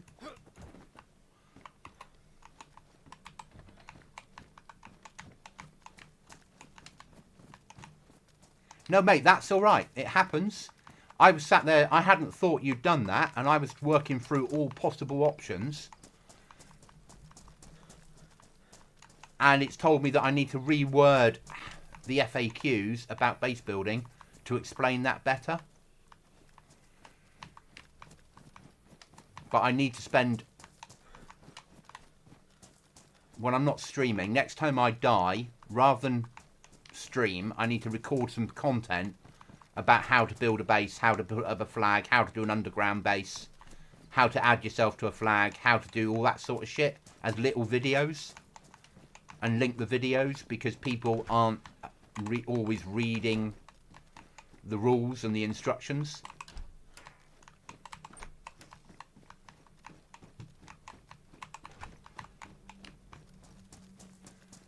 And when we were solo, you didn't, and we used expansion to handle the base building, you didn't need to add yourself to territory. We don't use expansion for it anymore, because expansion is a little bit janky with underground bases. So we use less expansion shit. Ah, shit.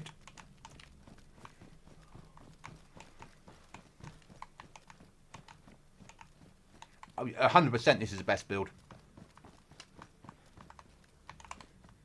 It's the most... I don't like that stuff. It's meant to be blood, and it doesn't really work. I don't want a bison. Though, if it's got any bison ammo in, I'll take that for my rack.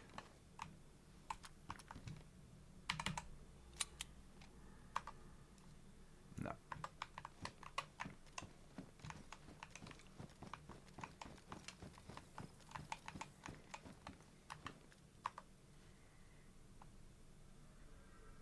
Oh my fucking god.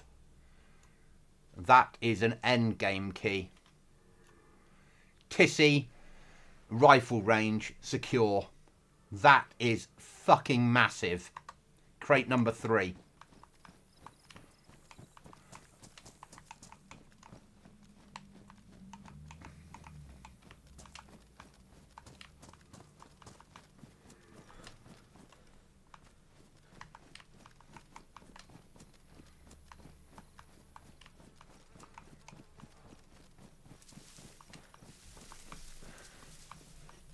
And I've got a punch card at home.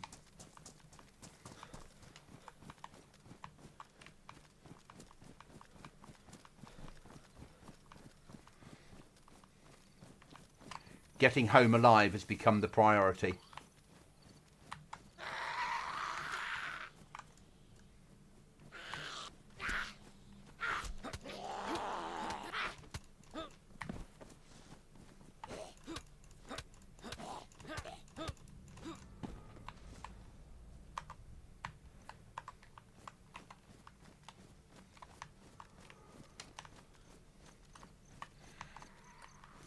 So anything that says secure next to it is better, as I've explained many a time, than things that don't say secure. Yeah? If it says secure next to it, let's just bandage and I'll show you.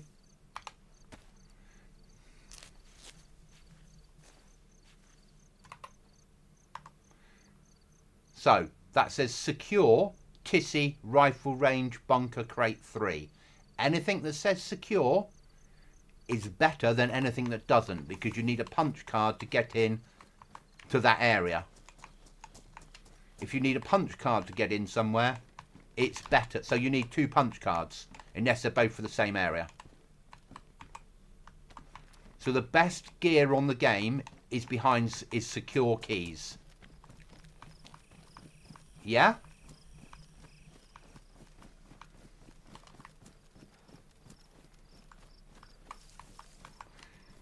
So punch cards is what you need. I've got 2 punch cards.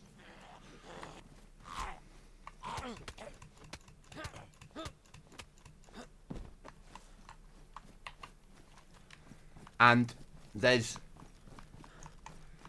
some secure areas are better than others. Tissy and the island are the best.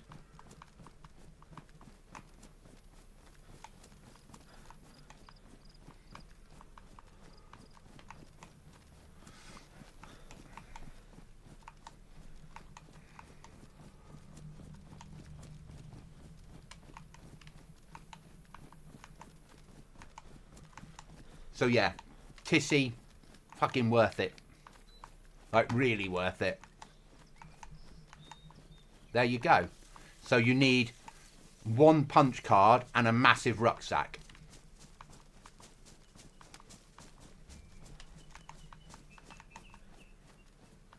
If they're both secure cards. So your priority now is a massive rucksack and a punch card. And the weapons to fight your way in. Armour, repair kits, food.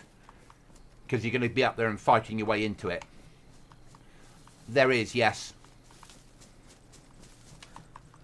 I've got lots. I've got 3 of these now, if you include the one I'm wearing.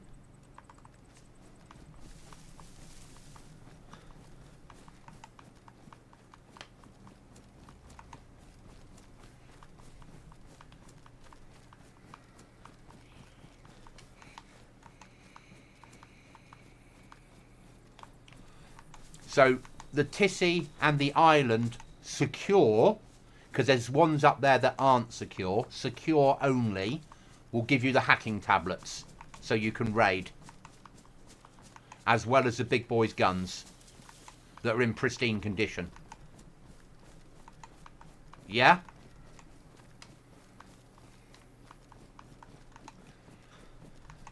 Other secure areas won't give you hacking tablets, but they'll give you better gear.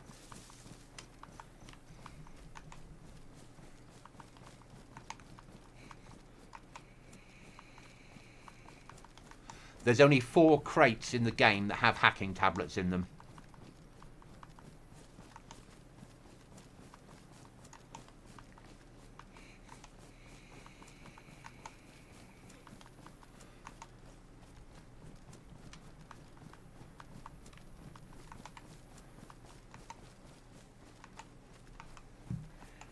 Hunting shops, mate. Hunting shops. High tier hunting shops. Further up the map. North of Altar, in the corner that is sort of Tissy corner, hunting shops is where you want to be looking for better rucksacks.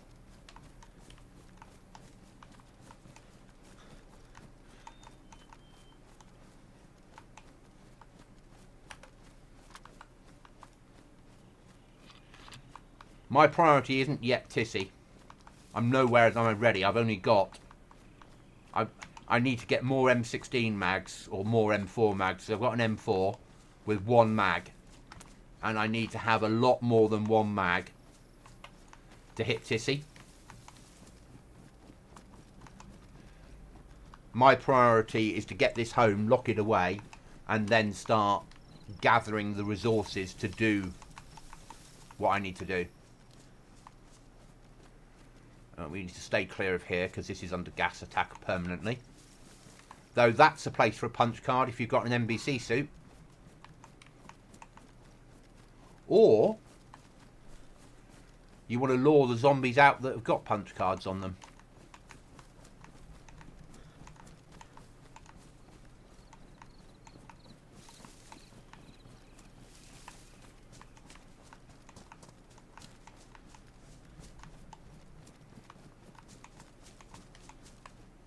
Nah.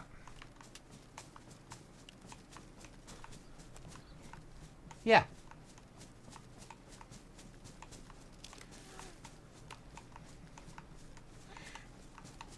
Always remember, don't put in, I know you haven't, but never put on the Discord, I opened this crate and this is what I got.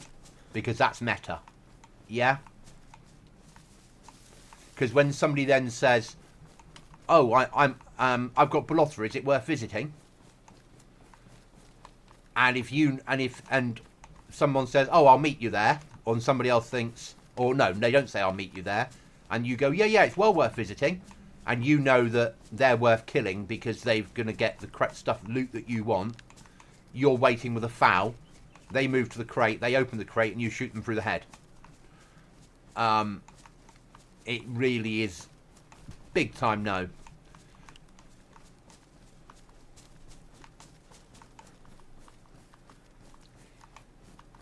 This is why I run a PvP server, because PvE servers are people are like, yeah, I'm going to crate Alpha 4, is it any good? Yeah, you'll get a FAL, a machine gun, a jetpack, a drone.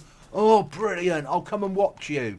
Oh, let's take it home to my base that isn't secure and put it in the gun rack. What is the fucking point? Yeah, I don't get it. I played a PvE server where you weren't allowed to lock doors. No one was going to raid you because it's a PvE server and we're all friends. And I was like, that's the only time I've ever been on a PvE server. And I was like, never again. Never again. There has to be risk. How's our footwear? Fine. I don't know where we're going to store this loot. No idea. We'll be throwing stuff away in the castle.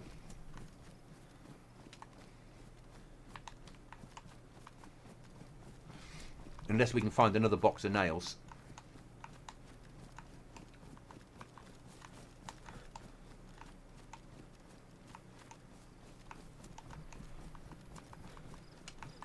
Now, no, my luck, a box of nails and metal. Then I've really got to throw everything away apart from one line across the bottom. Or 2 lines.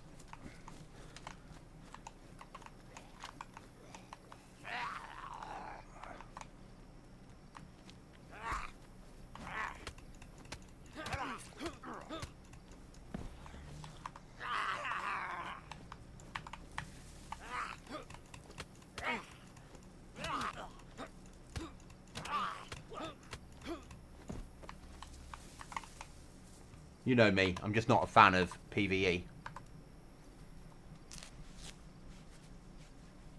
It has its place. Oh, that was quick.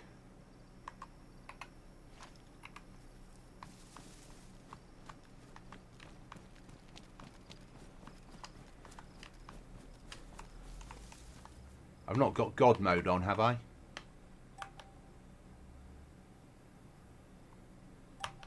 No. Good.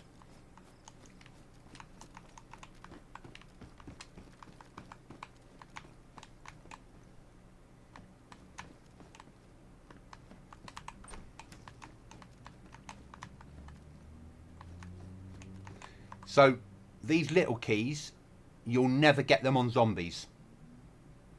These will only ever be on ground loot, because they're the better loot.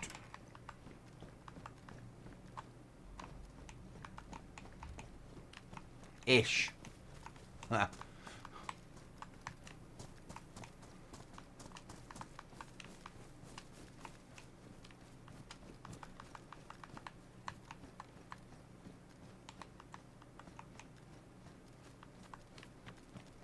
Yeah, and people do. I mean, I always recommend a empty PvP server, personally, or play it single player.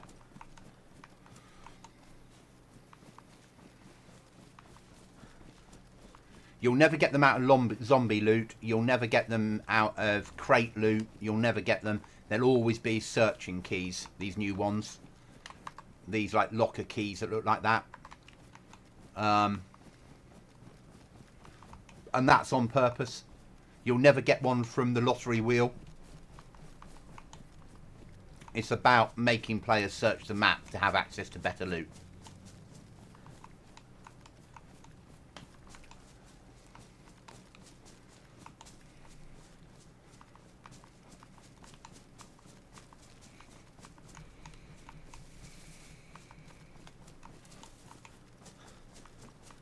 So all you need now is a punch card and you're good to go. And a rucksack. And a long trip. Apprentice loot goblin.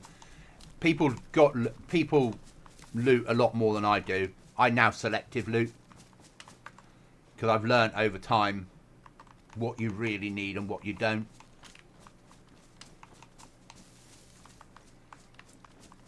Picking up boots is massive because we know how hard it is to get boots, get them home, repair them, put them onto boot slots. If you die, you can run home and have a pair and have boots, which is really useful. Fishing back then, but not eating the fish, made sense. And now, yellow food, eat the fish now. Because I'm wet, carry the logs in my hand. And try and find somewhere you can put a fire down that gives you some element of cover. You're never going to get full cover.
and not losing your tree like I just have.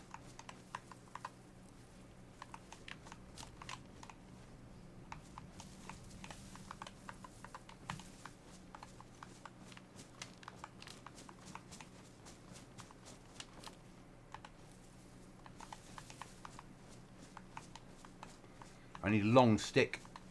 No, I might break down my fishing rod and use that. But I still need a long stick. Need 2 long sticks. One to...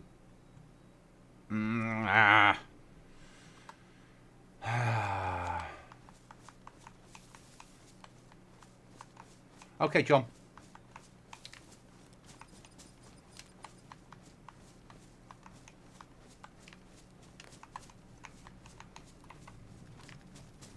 Right, let's fuck that off.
Cooking stick.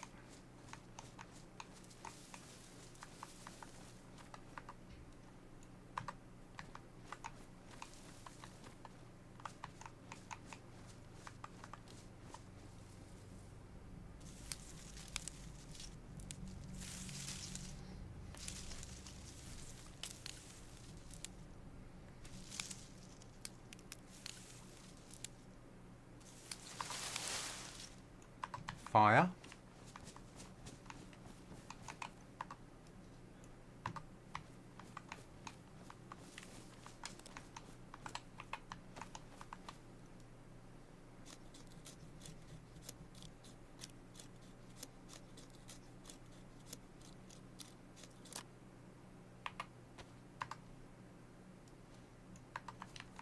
Fire lighting.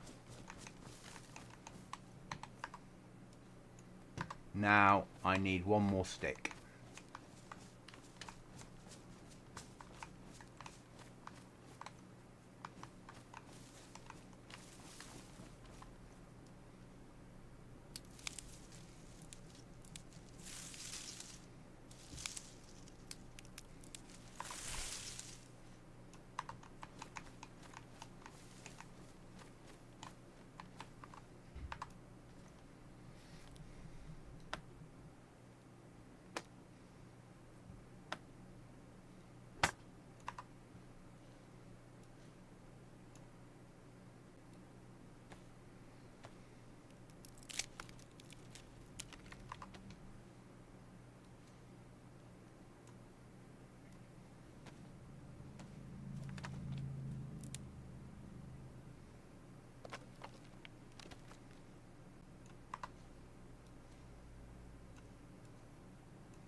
Let's get this fire gone.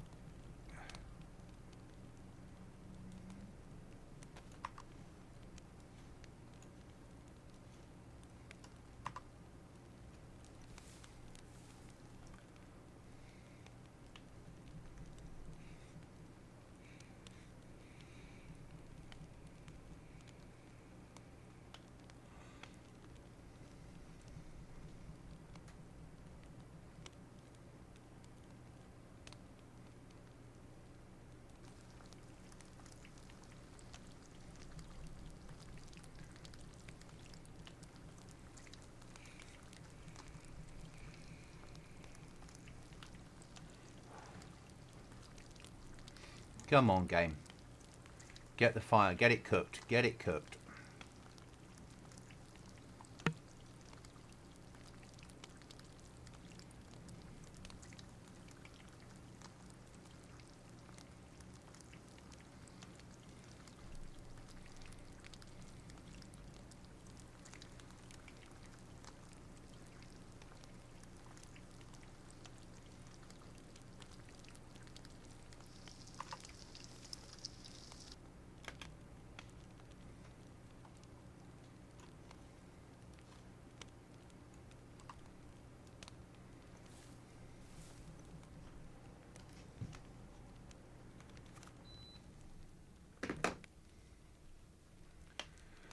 We're doing all right.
Now, sewing kit.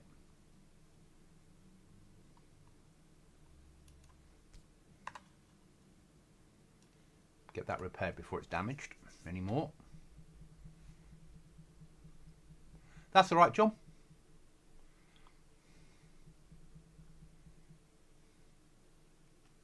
We're just repairing our jacket.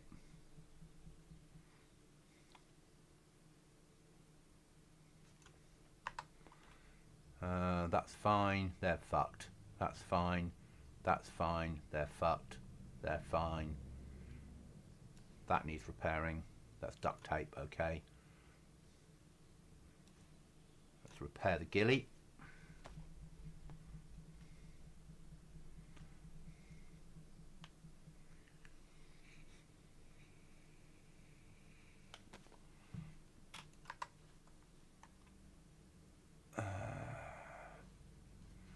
It cut it down, it didn't repair it.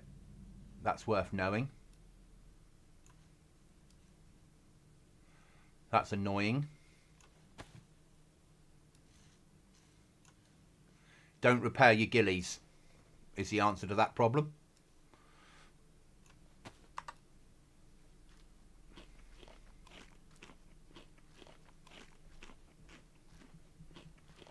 And the viewers have gone. Well, that was good, wasn't it, when it lasted? We went from 64 viewers all the way down. Oh, we're back. Welcome back, guys.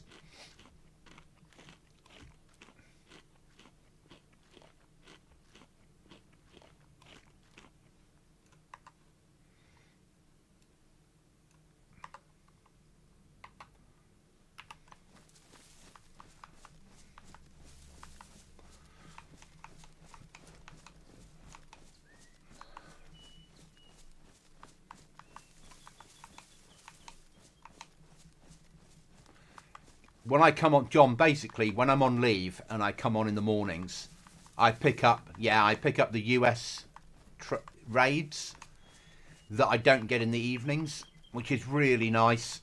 The channel grows, but it only happens weekdays during the day. Doesn't happen at weekends, doesn't happen at night time. So the best way I have of growing the channel now is time off. Because ultimately I need to get to 1,000 subs so I can start earning from advertising. So at 1,000 subs, when people watch an advert, I'll earn a percentage of that advert, as long as they watch up the bit where it says skip, then I'll earn something. Not a lot, but like this video's had 115 views so far. That would be probably about 50 cents. But the video's up forever, so every time it's viewed, it's building up towards it all the time.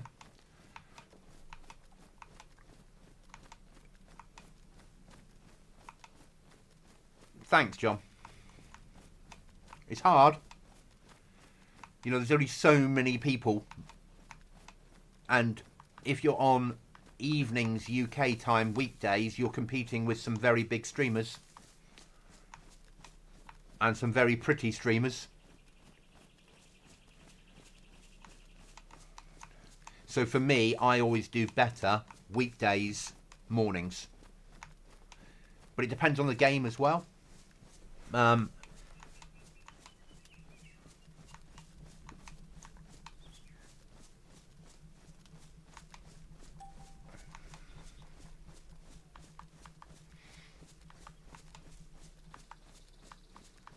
Yeah.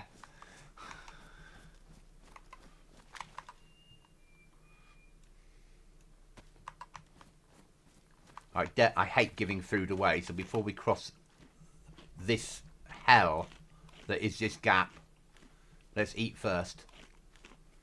I'd rather give away the key than food.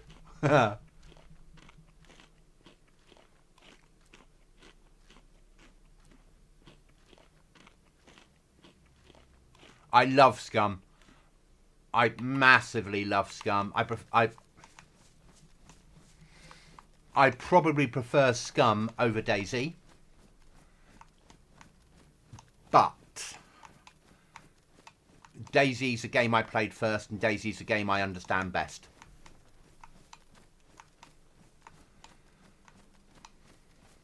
Scum is amazing. We were playing a PvE server last night, and admin knew that I was streaming for my birthday, and like they spawned a boat in front of us. They teleported Chuckles to be with me, so we could go on an adventure together. So it wasn't real, but Scum in its purest form, because you can play Scum single player. It's got built-in single player mode. So loading into Scum single player and playing against the map is just an amazing survival experience. But it's not as popular as DayZ. There's like probably 10 really big Scum streamers that do really, really well. But everyone watches them. Your PC could handle it, your graphics card probably couldn't, if that makes sense. So Chuckles' old graphics card wouldn't run Scum, and when he got his new PC last month, it now will. And he's owned Scum for ages. So from Chuckles' perspective, he was waiting to get a better graphics card.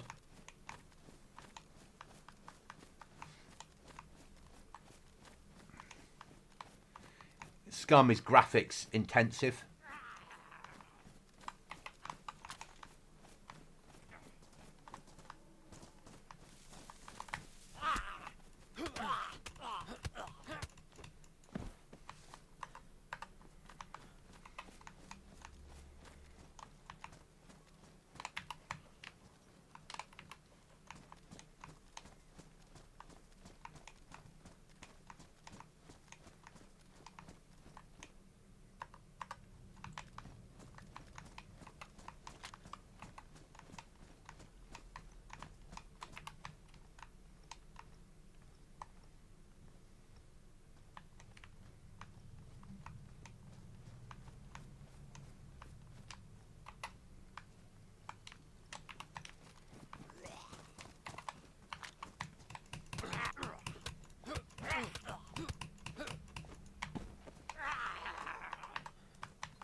we really need another box of nails.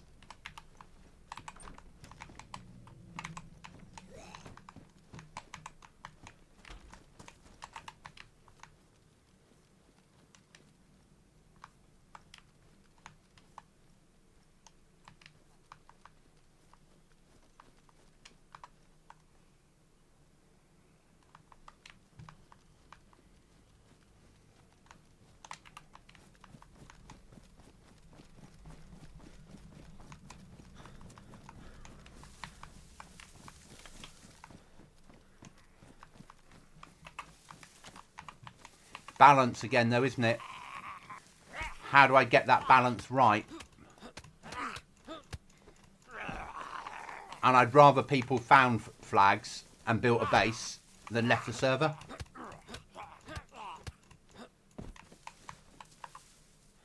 Yeah, how would you balance it? Yeah?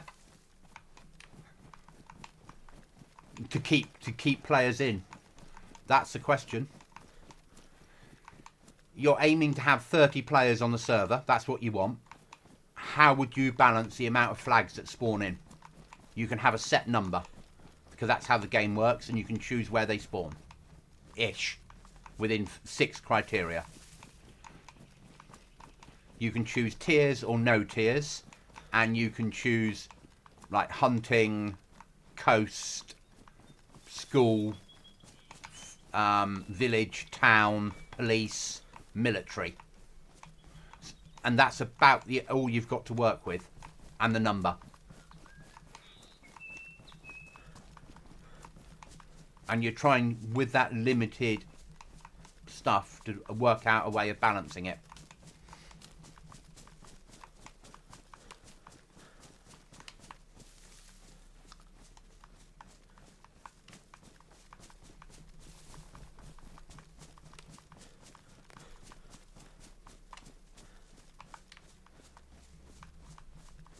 And that's what's difficult, is getting that balance. You want people to find a flag because you want them to build a base.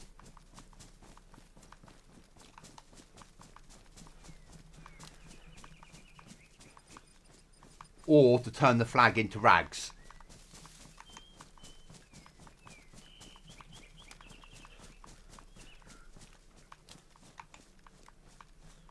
You don't want them, you know, we used to have flagpoles come with flags. We don't anymore.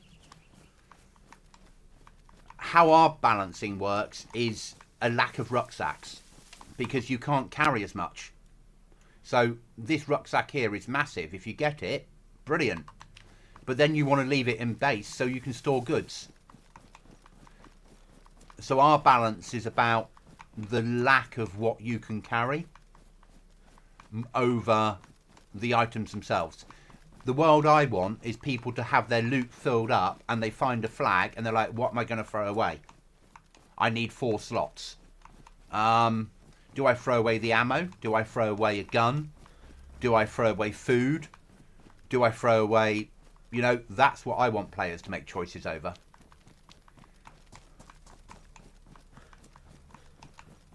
Yeah. So our balance is... My easy way of solving all of the loot problems was to have less rucksacks. Because less rucksacks means players are having to make different choices. But a lot of the loot crates have rucksacks in them. So push loot crates to get rucksacks, which then has more of a risk.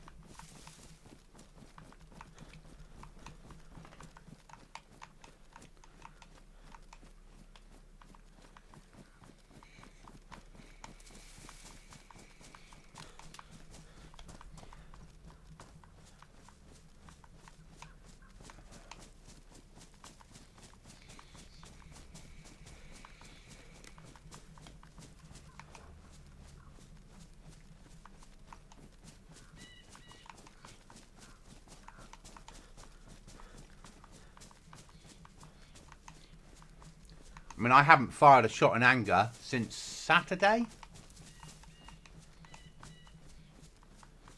Yes.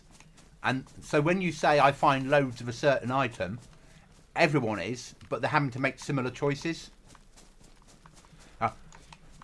Do you carry a rucksack in your hands as well as on your back and take the risk of not being able to get to a gun quickly? I always run with a gun in my hand. A lot of players don't. Yeah.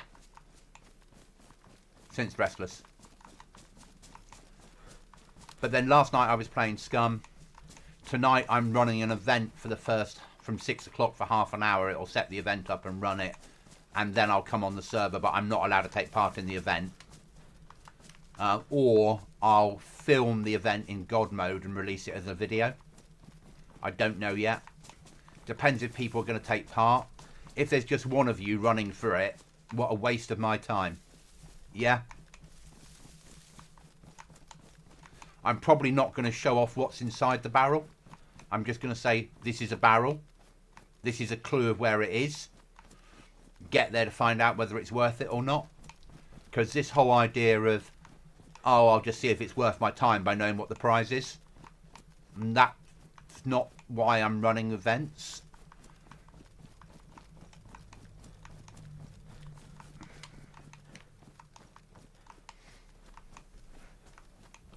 And it'll probably take me an hour to set the event up. It'll then take me another hour to get it, all the photos taken and what I want to do. So I need to be at home so I can drop stuff off, go into God mode, fly over there, wherever it's going to be, build what I want to build, make it, put everything in place.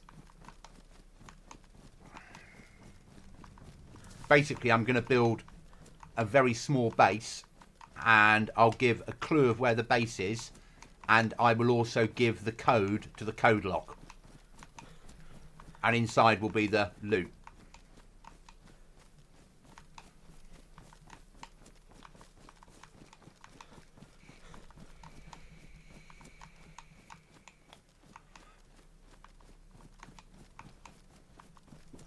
So it'll be a one-room box that's locked down with a roof, with a code lock. People will know what the code is. They'll be able to see what's inside, but not see the loot itself. And they'll be given a clue about where it is. And I've got to build all that in God mode, off stream.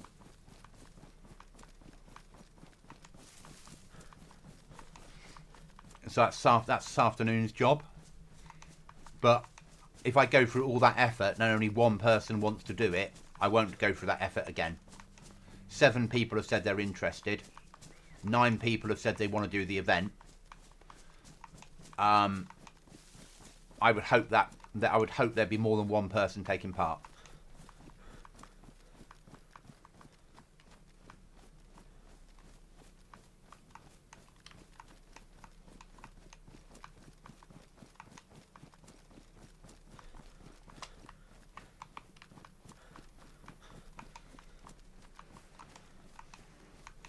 And of course, with the code lock code that I'll give away, means you can remove the code lock. I know you're interested, John. But, and don't take this the wrong way, if you're the only person that does the event, I won't ever run an event again on this server. Because otherwise I might just give you free loot. Yeah? An event isn't about... As a owner, the event is about players fighting over the loot, not about giving loot away. It's about recycling. It's about bringing some action onto the server. Yeah? And so don't see that as a negative. This is a... If I run it and then I sit in God mode and I see only you run towards it and everyone else just go, nah, I'm not interested, then I'll put a statement out saying, look, 9 of you said you were interested, 7 of you then tick the box saying you're available at that time. You know, I put the event out, 1 person took part. I'll never run an event again. I realise time zones, I get all of that. If you and one other 2 people or more take part, there will be more events. And different type of events. They won't all be a search this. It might be a find the buried loot in a certain area.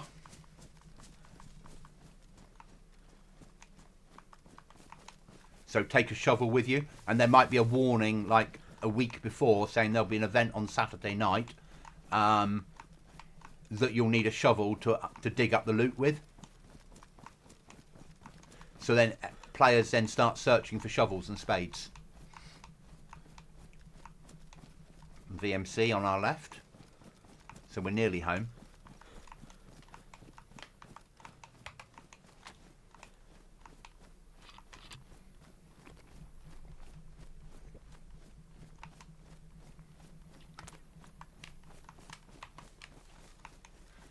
Because it isn't quick for me to set the event up.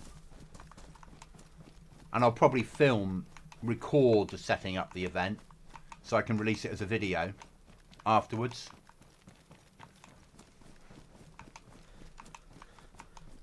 Yeah.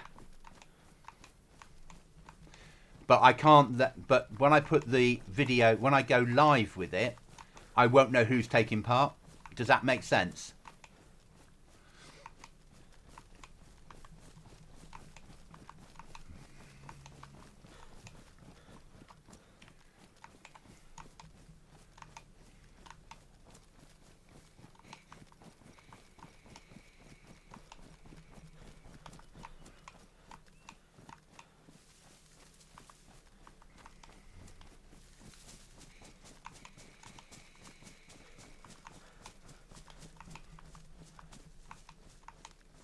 I might even make a video as a video clue for the event. So, and I'll put it live on YouTube. A short video for people to watch. So rather than give a picture of where the thing is, there's me looking through binoculars at it.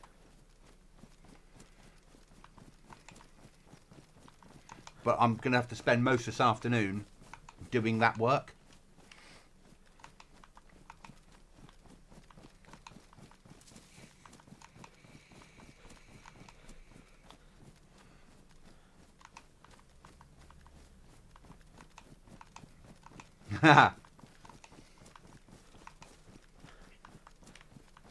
And you might get, there might be some better loot in there, You might find there is, what I'm doing gives you access to good loot. It is a base building one because it's the beginning of a wipe, but you might find there's clothing in there, ammo, food.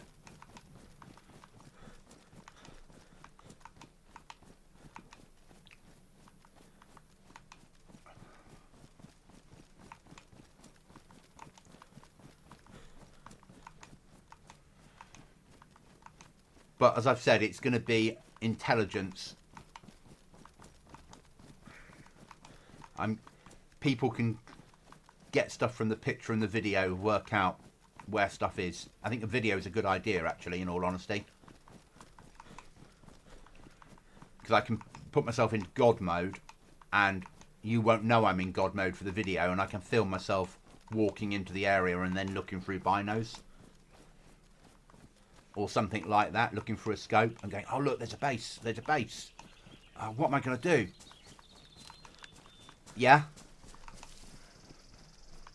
And then I can upload that video, I can put it to private, and then exactly at sort of 6 o'clock at night, I can release it into public.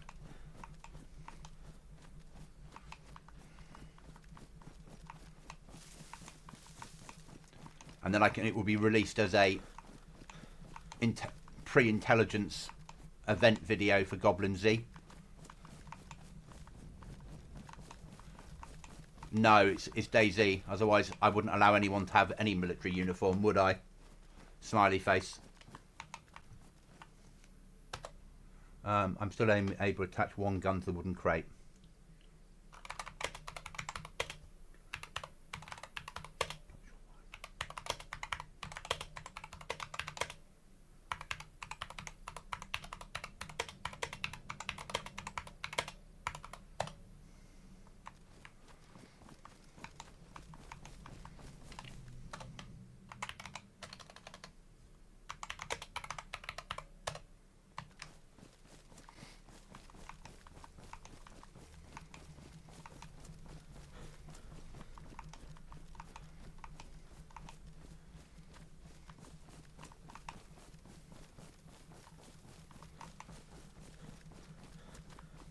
There we are. Question there. That was good. So having that, some people ask a question and you can answer in chat, is really nice.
Yeah, that's a good answer.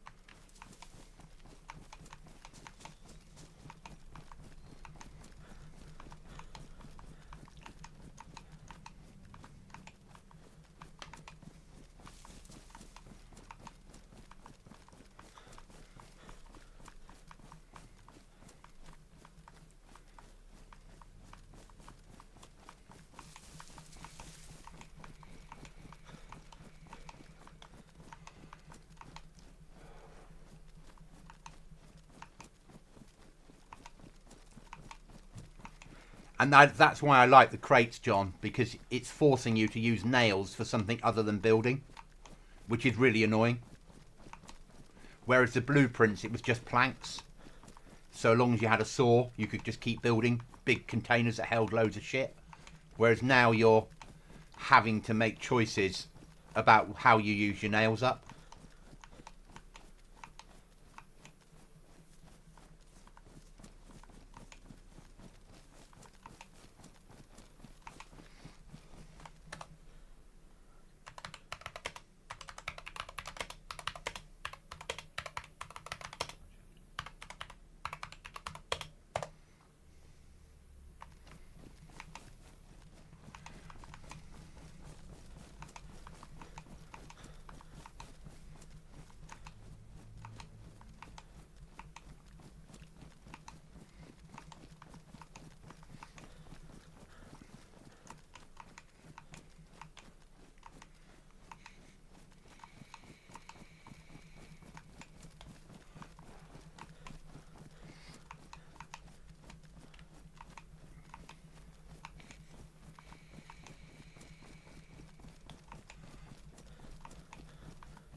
The blueprints did work well, but it didn't. It wasn't what I wanted, and we were loading a big mod just for those blueprints. Vanilla doesn't work. It's not good enough. Where this is a happy compromise.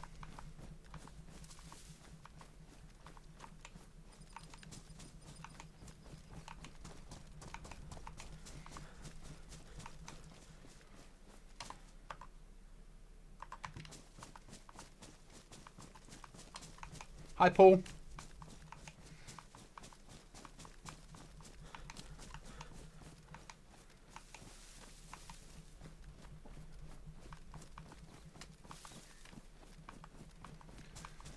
Can't believe how much water we're going through. We got any left? Yeah.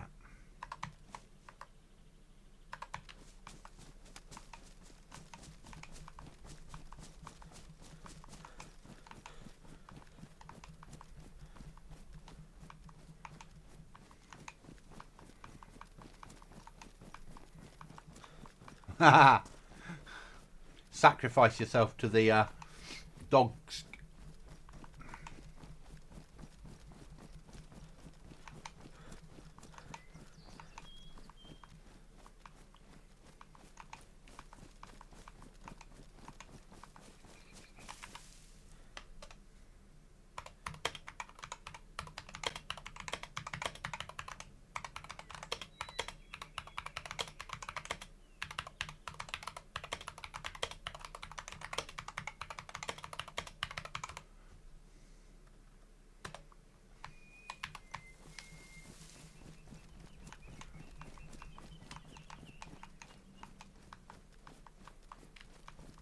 Oh yeah, server's warmer.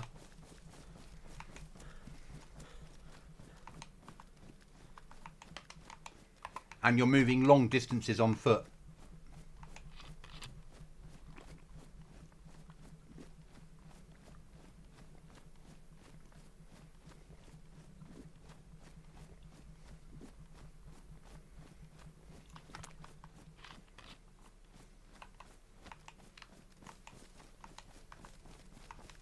I don't stream more, but I follow you on here and YouTube.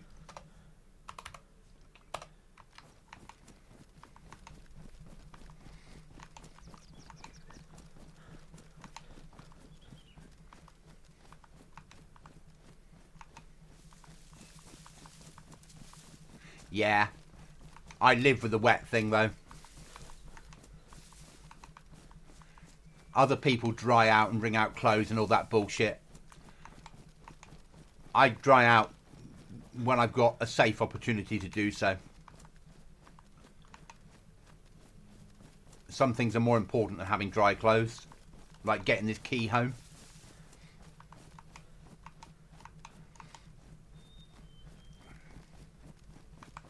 Fucking door opening. DayZ, innit?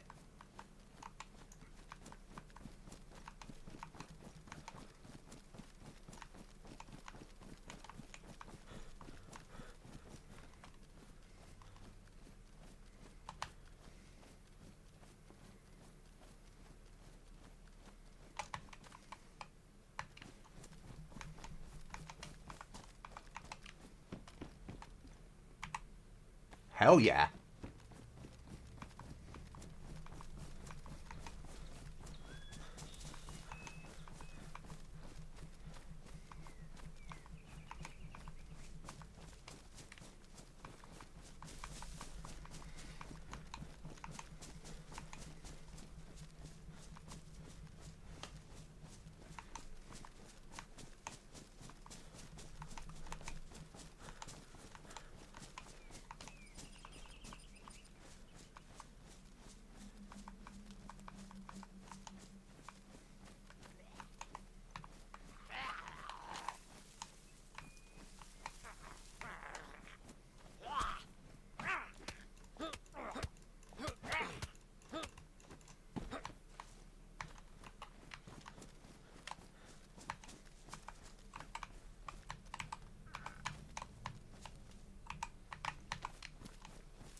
Ah, breathe.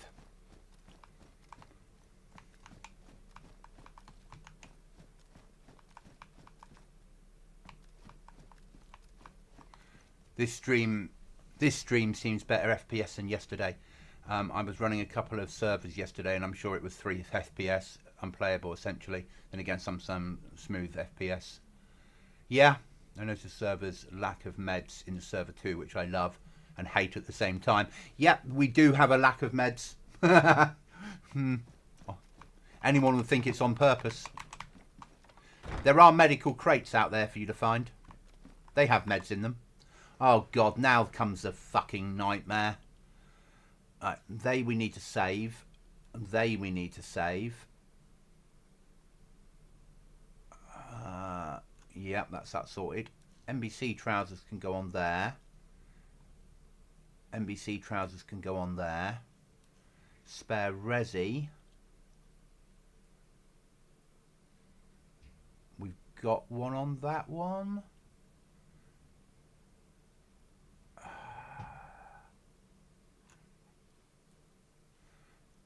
Helmet, spare helmet.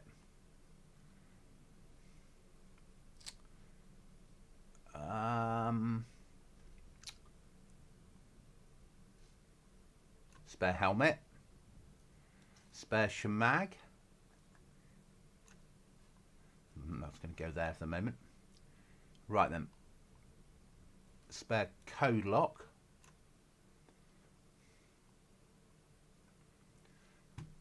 Flag for future. Key. That can be eaten.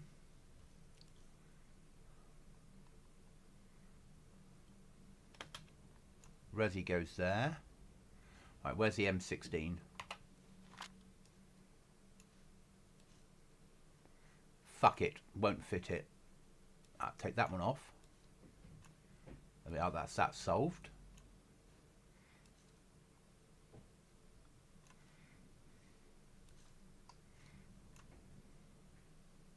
Spare ammo. That's pretty filled.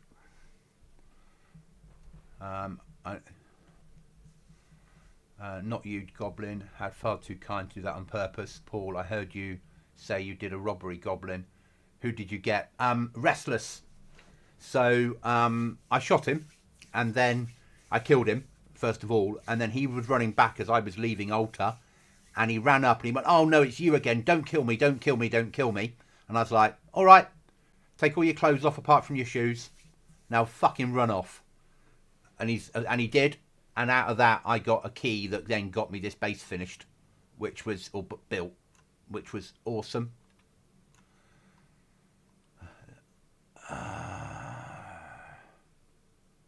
That's worth keeping. Right, that we don't need. We bin that off. We need to find a home for that. So this is stuff that we've got to find a home for. This is less important. Need to find a home for. That needs to stay with me. That needs to find a home for. That needs to find a home for. That all stays with me. So does that. So that's stuff that we need to find a home for. Right, shamag.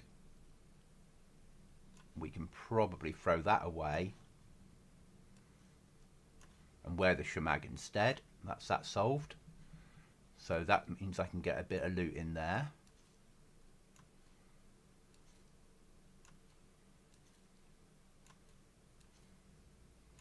Is that solved? All right then, that's not important. That is massively important, but that's probably more, if we're clever, if we take each of our boots and repair them, we might use that up. Oh, the cauldron's great. Holds more water than the cooking pot. Does the same job. So that's one pair of boots repaired. Where's the other pair of boots? It's one pair. Other pair.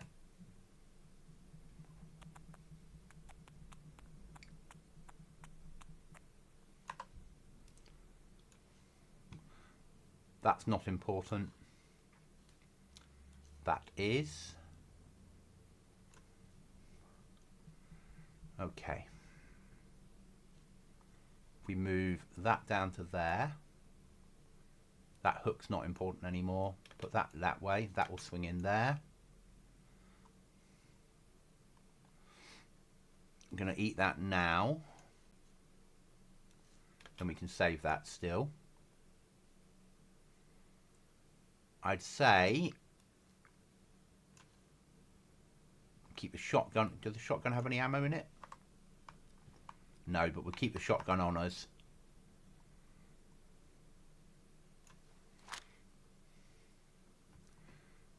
Do we have any 12 gauge ammo in here?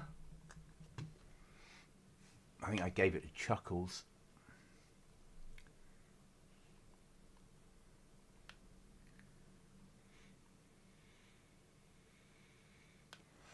Didn't we have an M4 mag somewhere?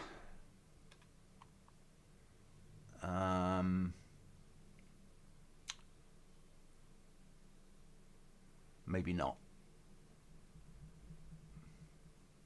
Okay, I'd say we did pretty well out of that from a loot perspective. Right, that's all not essential, but that's more essential than the others. Ammo's more essential than that.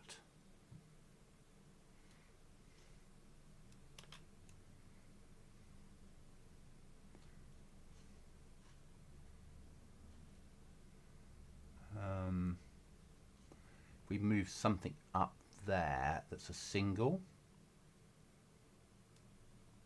Take that up to there. I know we can start looking at merging ammo. That's a good point, actually. We can get two things up there then.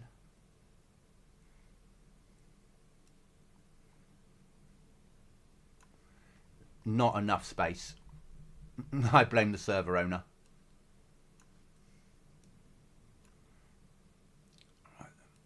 That won't stack any further.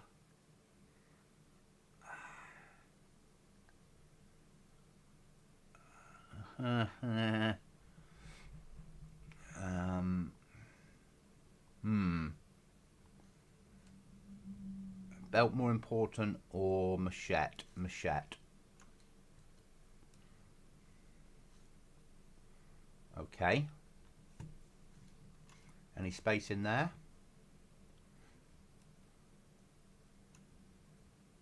One slot. Matches we always need to find quickly. That goes there. That Ruger's not important. We don't have any guns in here, do we? Yes. So if we throw away that Ruger, put that on there, that frees me up massive amounts of storage. Okay. Then we can leave the shotgun behind as well. There we go. You look like a huge work of splash art. Yeah. Keep John happy. I'll ring this out.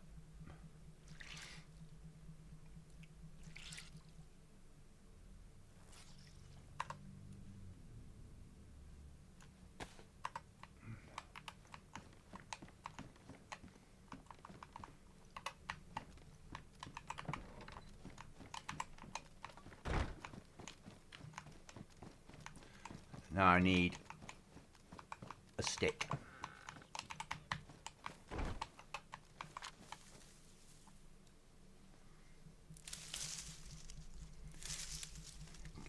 The art of camouflage is just the art of camouflage. We don't always get the camouflage we want.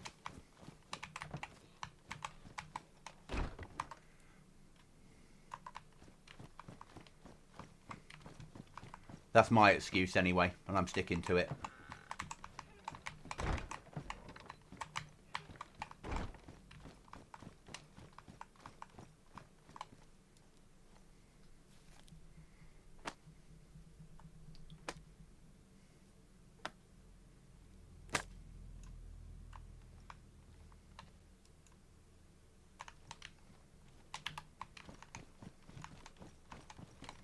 Now a piece of paper and the matches. So paper first.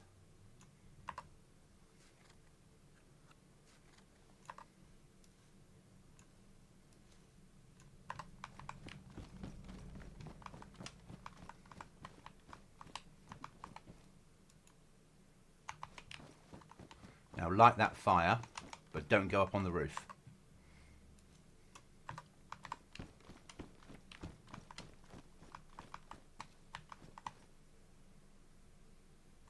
Probably.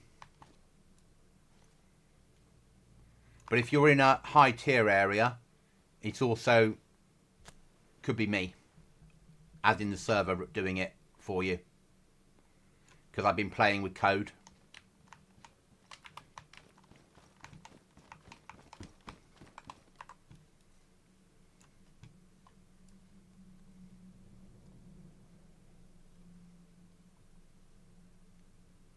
Yeah, a shotgun's more important than the fucking 2-2.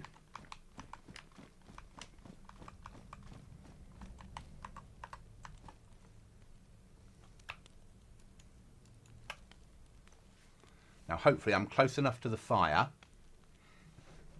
to be warm. I am. Good. And I'm out of gunshot range.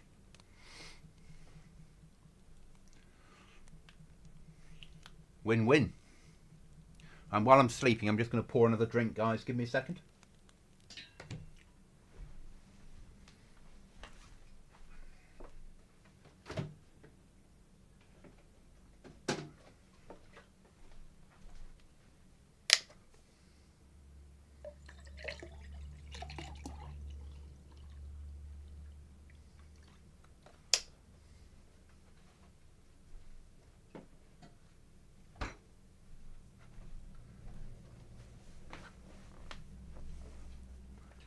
I'm back.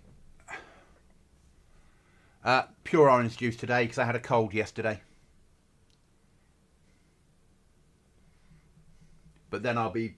Actually, Vimto at the moment is what's behind me for tonight. Maybe a cider, depending on how I'm feeling.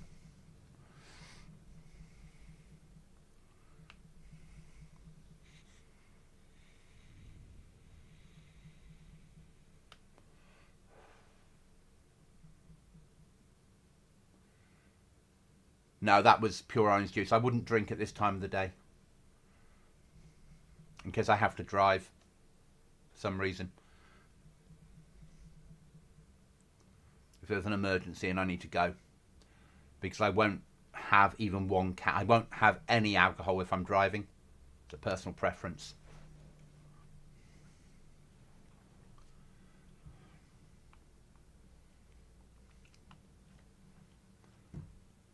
I don't believe in the you can have X amount of alcohol and be safe. I think there should be a zero alcohol policy for driving, personally. Because everyone's metabolism is different. So some people could drink 5 pints and drive pretty safely. And another person could have half a glass and be smashed. But legal.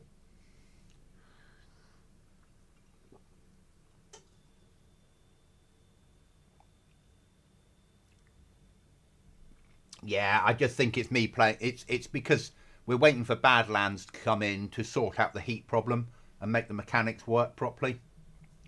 I'm just bluffing my way through with the mechanics at the moment. They don't work as well as I want them to.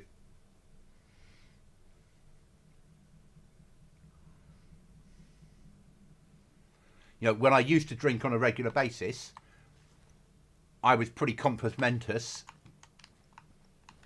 after a fair amount of alcohol. Now, one can and I'd be too dangerous to drive. Right, we're going to eat that, aren't we? Because we got nowhere to store it. And then we're going to go and fill up our water bottles. And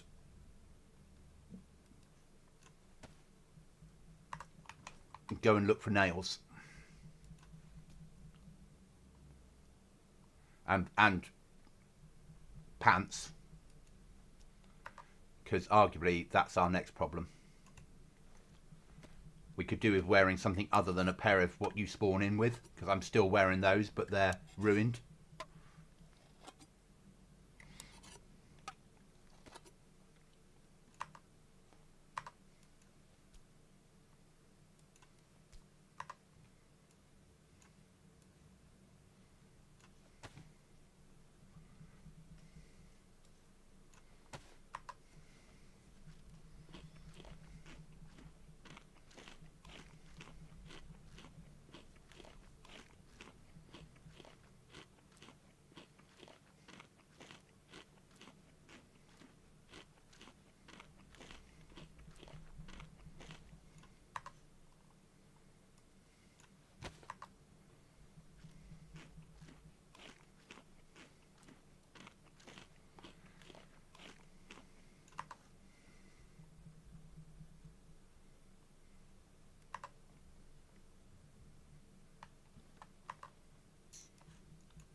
Do we have another Swiss Army knife in there if we have a problem? Yeah, that's damaged. So let's take out the damaged one with us.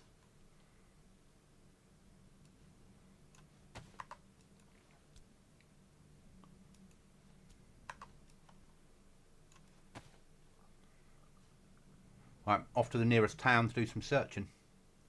So we're going to leave behind that water bottle that's got some water on it and go and fill all those water bottles.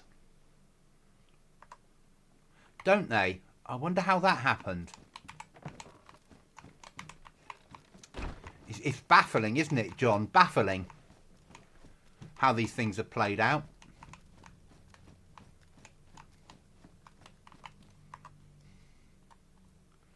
Now that code lock job will be down here. Don't know how yet. There'll probably be a wall across here, a wall here, and then a code lock here. So then players will have to go this way.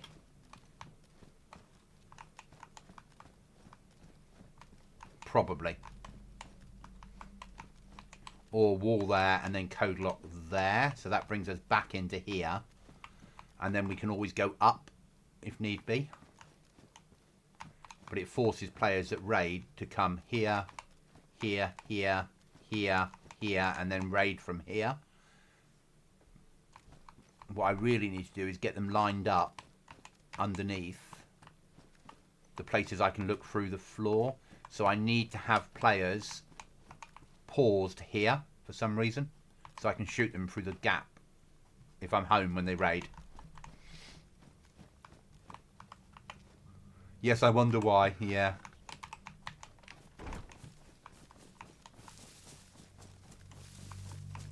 Let's check the toilet of giving.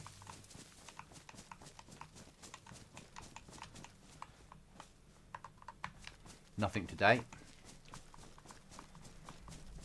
Oh, we don't need to go to the lake, we need to go to the well.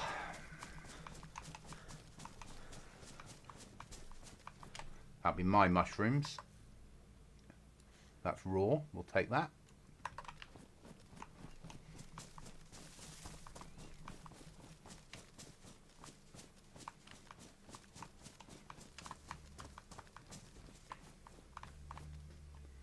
Nice little signpost.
Petrol station at the plane crash looked so good. The edit that we borrowed for this, or we were allowed to use, so that's the best way of putting it, is so good. It's not the one I wanted. The one I wanted is not finished yet. Someone's redone the whole of someone's redoing the whole of Chernarus to look like The Last of Us. So with massive overgrown towns with ivy everywhere and really tall grass and everything, like all the towns with walls around the outside and guard posts to get in and out. That's the build I want for the future, but they need to finish it first. And then that'll be what we, after I've tested it, what we use in the future, if it's any good.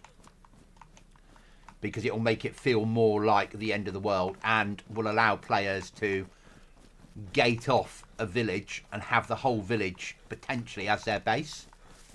If they block off the door in and put a flag up near that door that they've built, then that whole village becomes theirs, which then has that whole element of raiding people's villages because they've taken over a village, and that I love the sound of.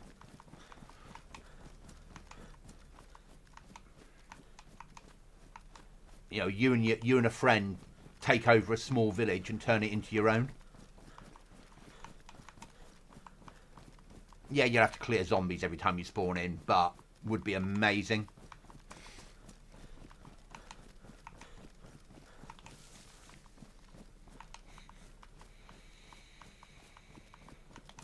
And people that choose to do that are more likely to be raided. But also, you could log out with a base inside a village and come back and find you got no way out because someone's blocked it off. And suddenly you're stuck inside. And you have to work out what the hell you're going to do. Which will be find a way of climbing out or wait for them to open the door and shoot them in the back.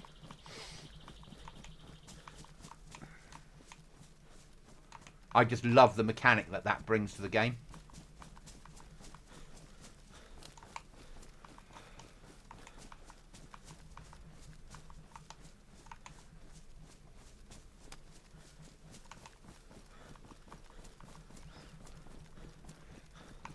That's the reason I first started playing Scum, because you can take over entire villages and wall them in. And I've seen it done.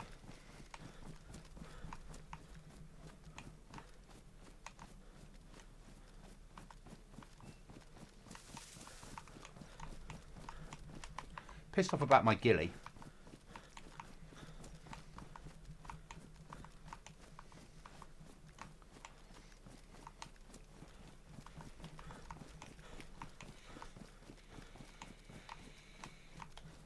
So we're coming into night time, which means we're about an hour away from a restart.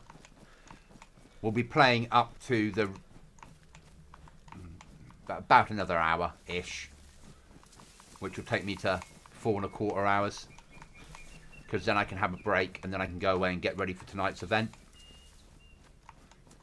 Yeah, you need to do it in vanilla because you need multiple flags, you need big teams. Or you need private servers that you control the players that are on it to work in DayZ. It can be done in vanilla because you can put flags quite close to each other and there's no rules to stop that happening. Whereas in, like here, if I put my flag up and you try to put your flag up within 500 meters, it won't let you because I've set 500 meter from base to base on purpose to stop players all living next to each other.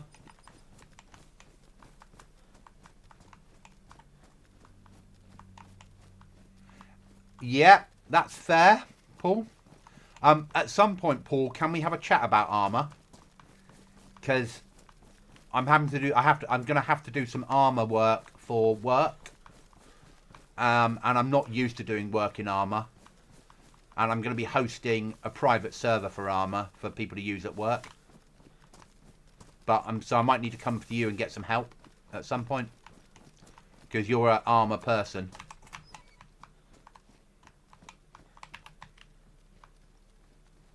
Where I'm less armory.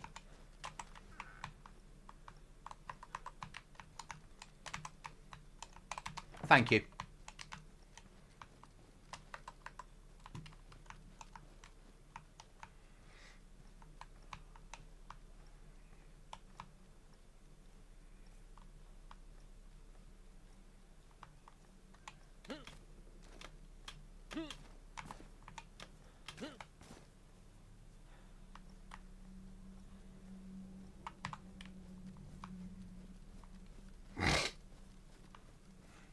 Right, John, are we going to get another convoy today?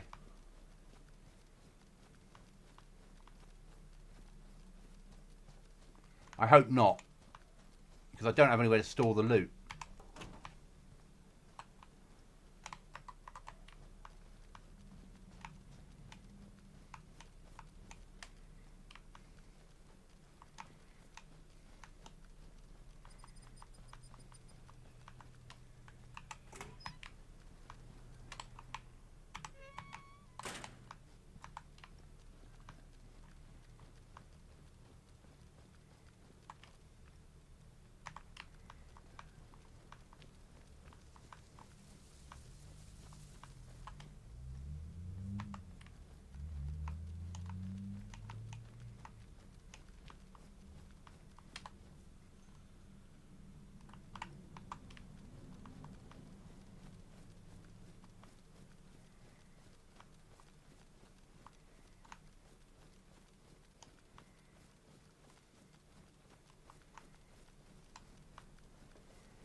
Also, because I deploy nails in places other than outhouses, you really do have to search for them.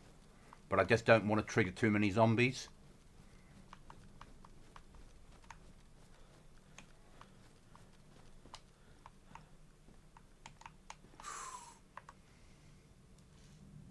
That's worth having.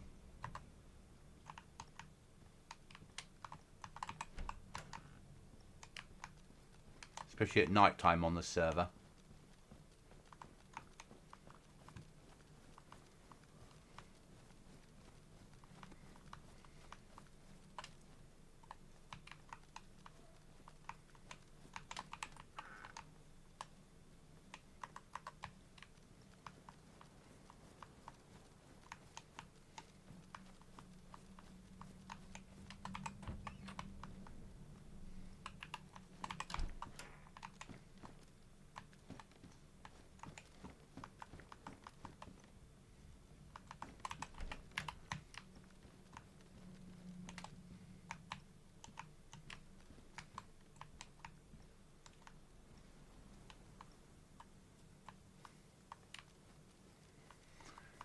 But I wanted it to be that way. Nails and code locks should be the problem.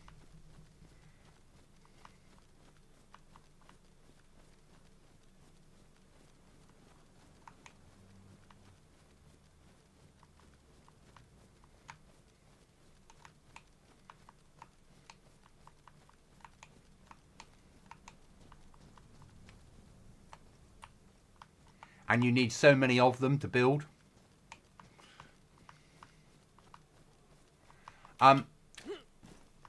I could make it work if I completely wiped the server, took every mod off and rebuilt from scratch. It would take me about 3 weeks, which is why we don't have it. Also, there is a chance BI are going to ban it as a breach of copyright. And if that happens, then we'd lose our server. So I'm very wary of that, because in the past we've had altered buildings before, and the mod author was told he could only alter buildings that were in Arma 2, not buildings that were in DayZ, because the copyright was held by other people. And he had a takedown against him because of it, and I don't want to end up in that world.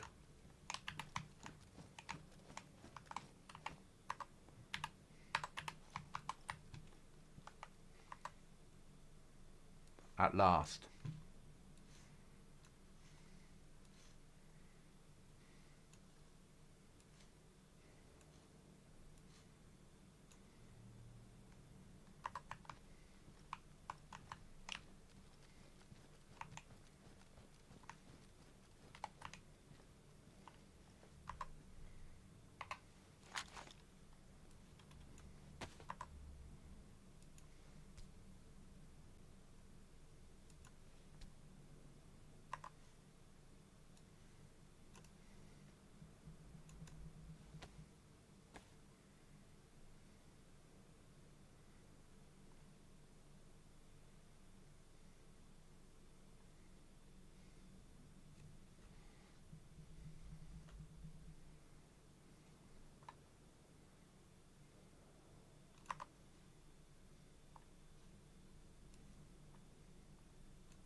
Now I'm overheating.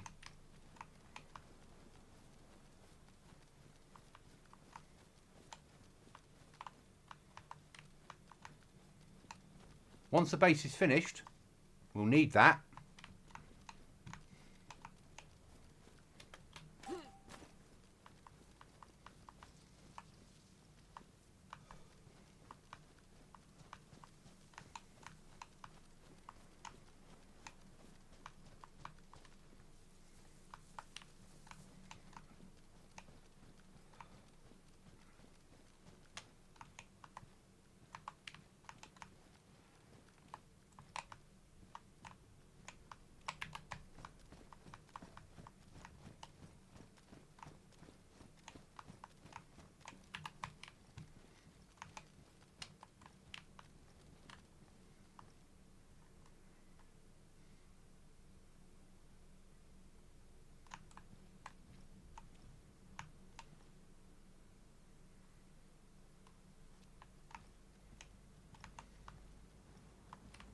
and they make a lot of noise. But they work well in underground bases because you're really up in the sky.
Have you been inside an underground base yet?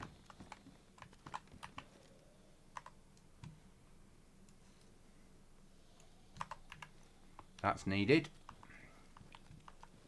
You're like,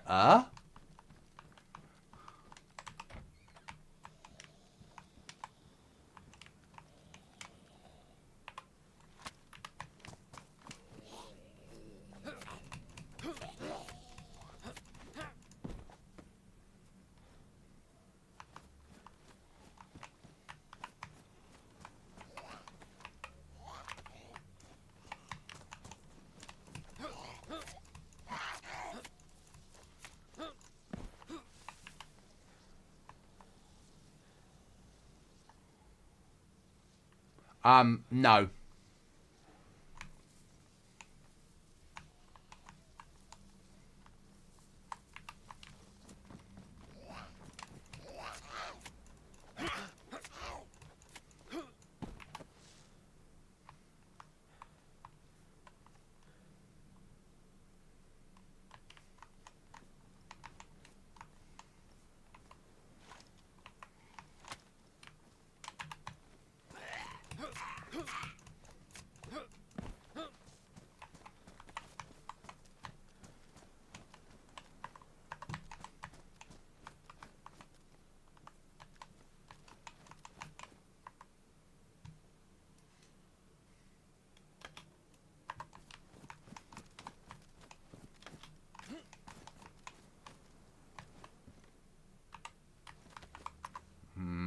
No, not needed.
I've never had one. I'm glad it was fun though. Glad it did the job you wanted it to. They're coming home with me because trousers on this server are gold dust.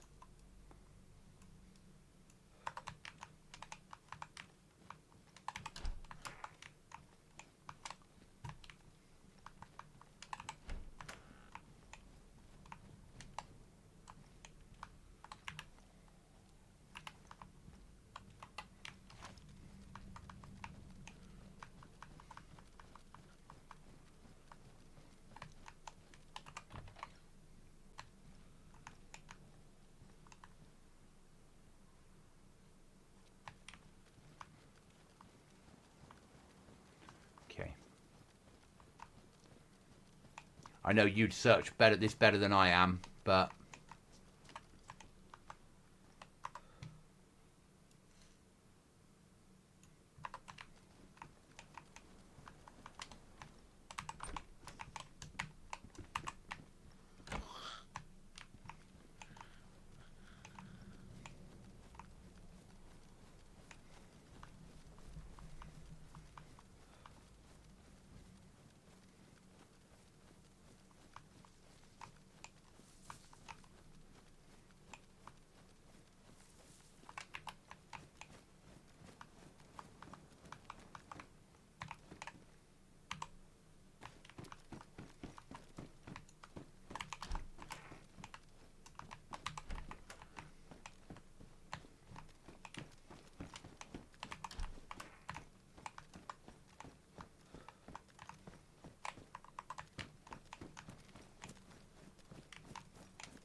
Thank you, baby.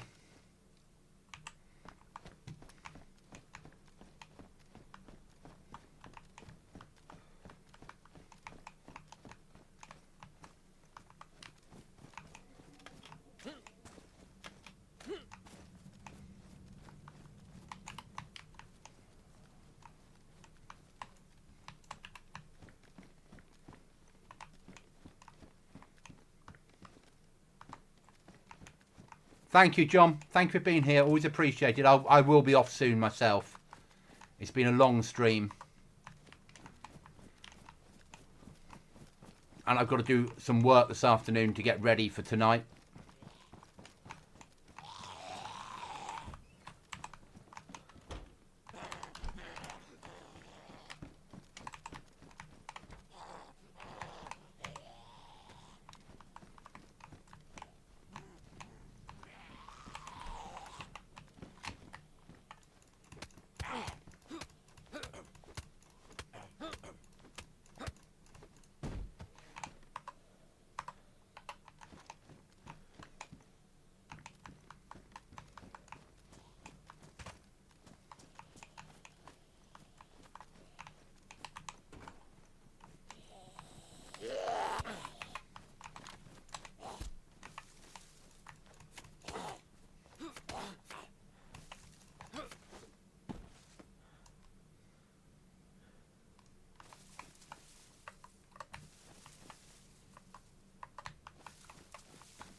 Right, guys, out to the stream. I'm going to make my way home and then log out.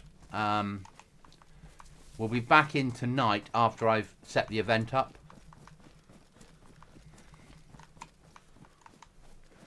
But I'll set the event up off stream because I don't want people to know where the event's going to be.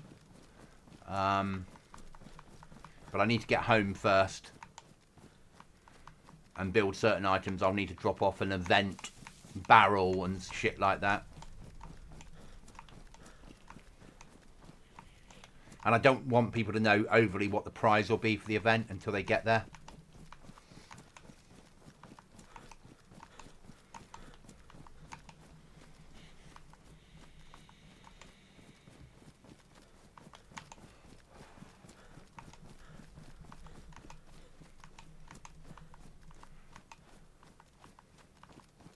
Thank you.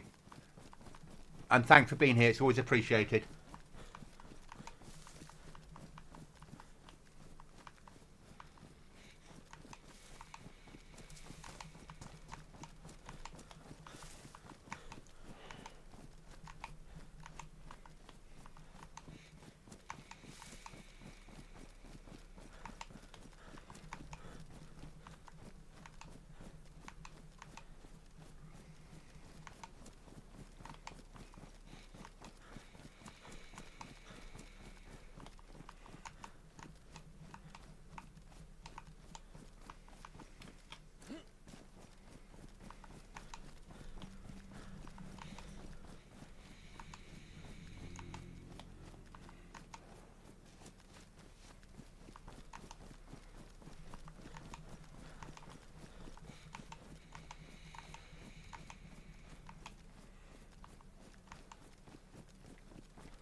And it's been a long stream, 3.5 hours for me. But it's been good. We had good numbers today. It's helped the averages, no end.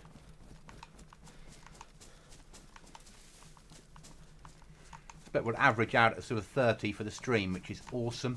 So to all the guys that are here, thank you. It's so appreciated. I do understand that most of you might be fast asleep. But still, it's massively, massively appreciated. The raid came in with 64 of 69 of you. And then that's dropped back to a level 27 3 hours later. Or 3.5 hours later. 3 hours later. That's awesome, guys. So impressed. And we've got a lot accomplished today, which has been amazing.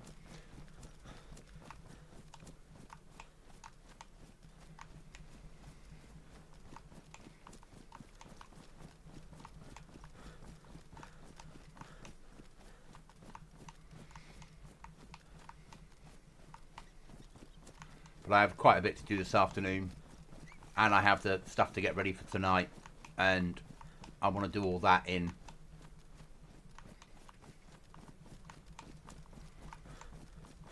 slow time. Have a rest up first. Have some food. Sort my life out. And it's a lot easier if I log out inside the castle. Because then I can come home to the castle after the event.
But it's been a good run, guys, so thank you for watching. Thanks for being here. Thanks for the subs. Thanks for the interactions. Thanks for the chat.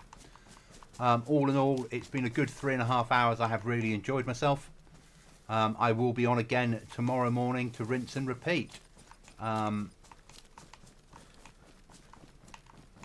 you for spending your Tuesday morning or Tuesday afternoon or Tuesday evening or Tuesday night with me.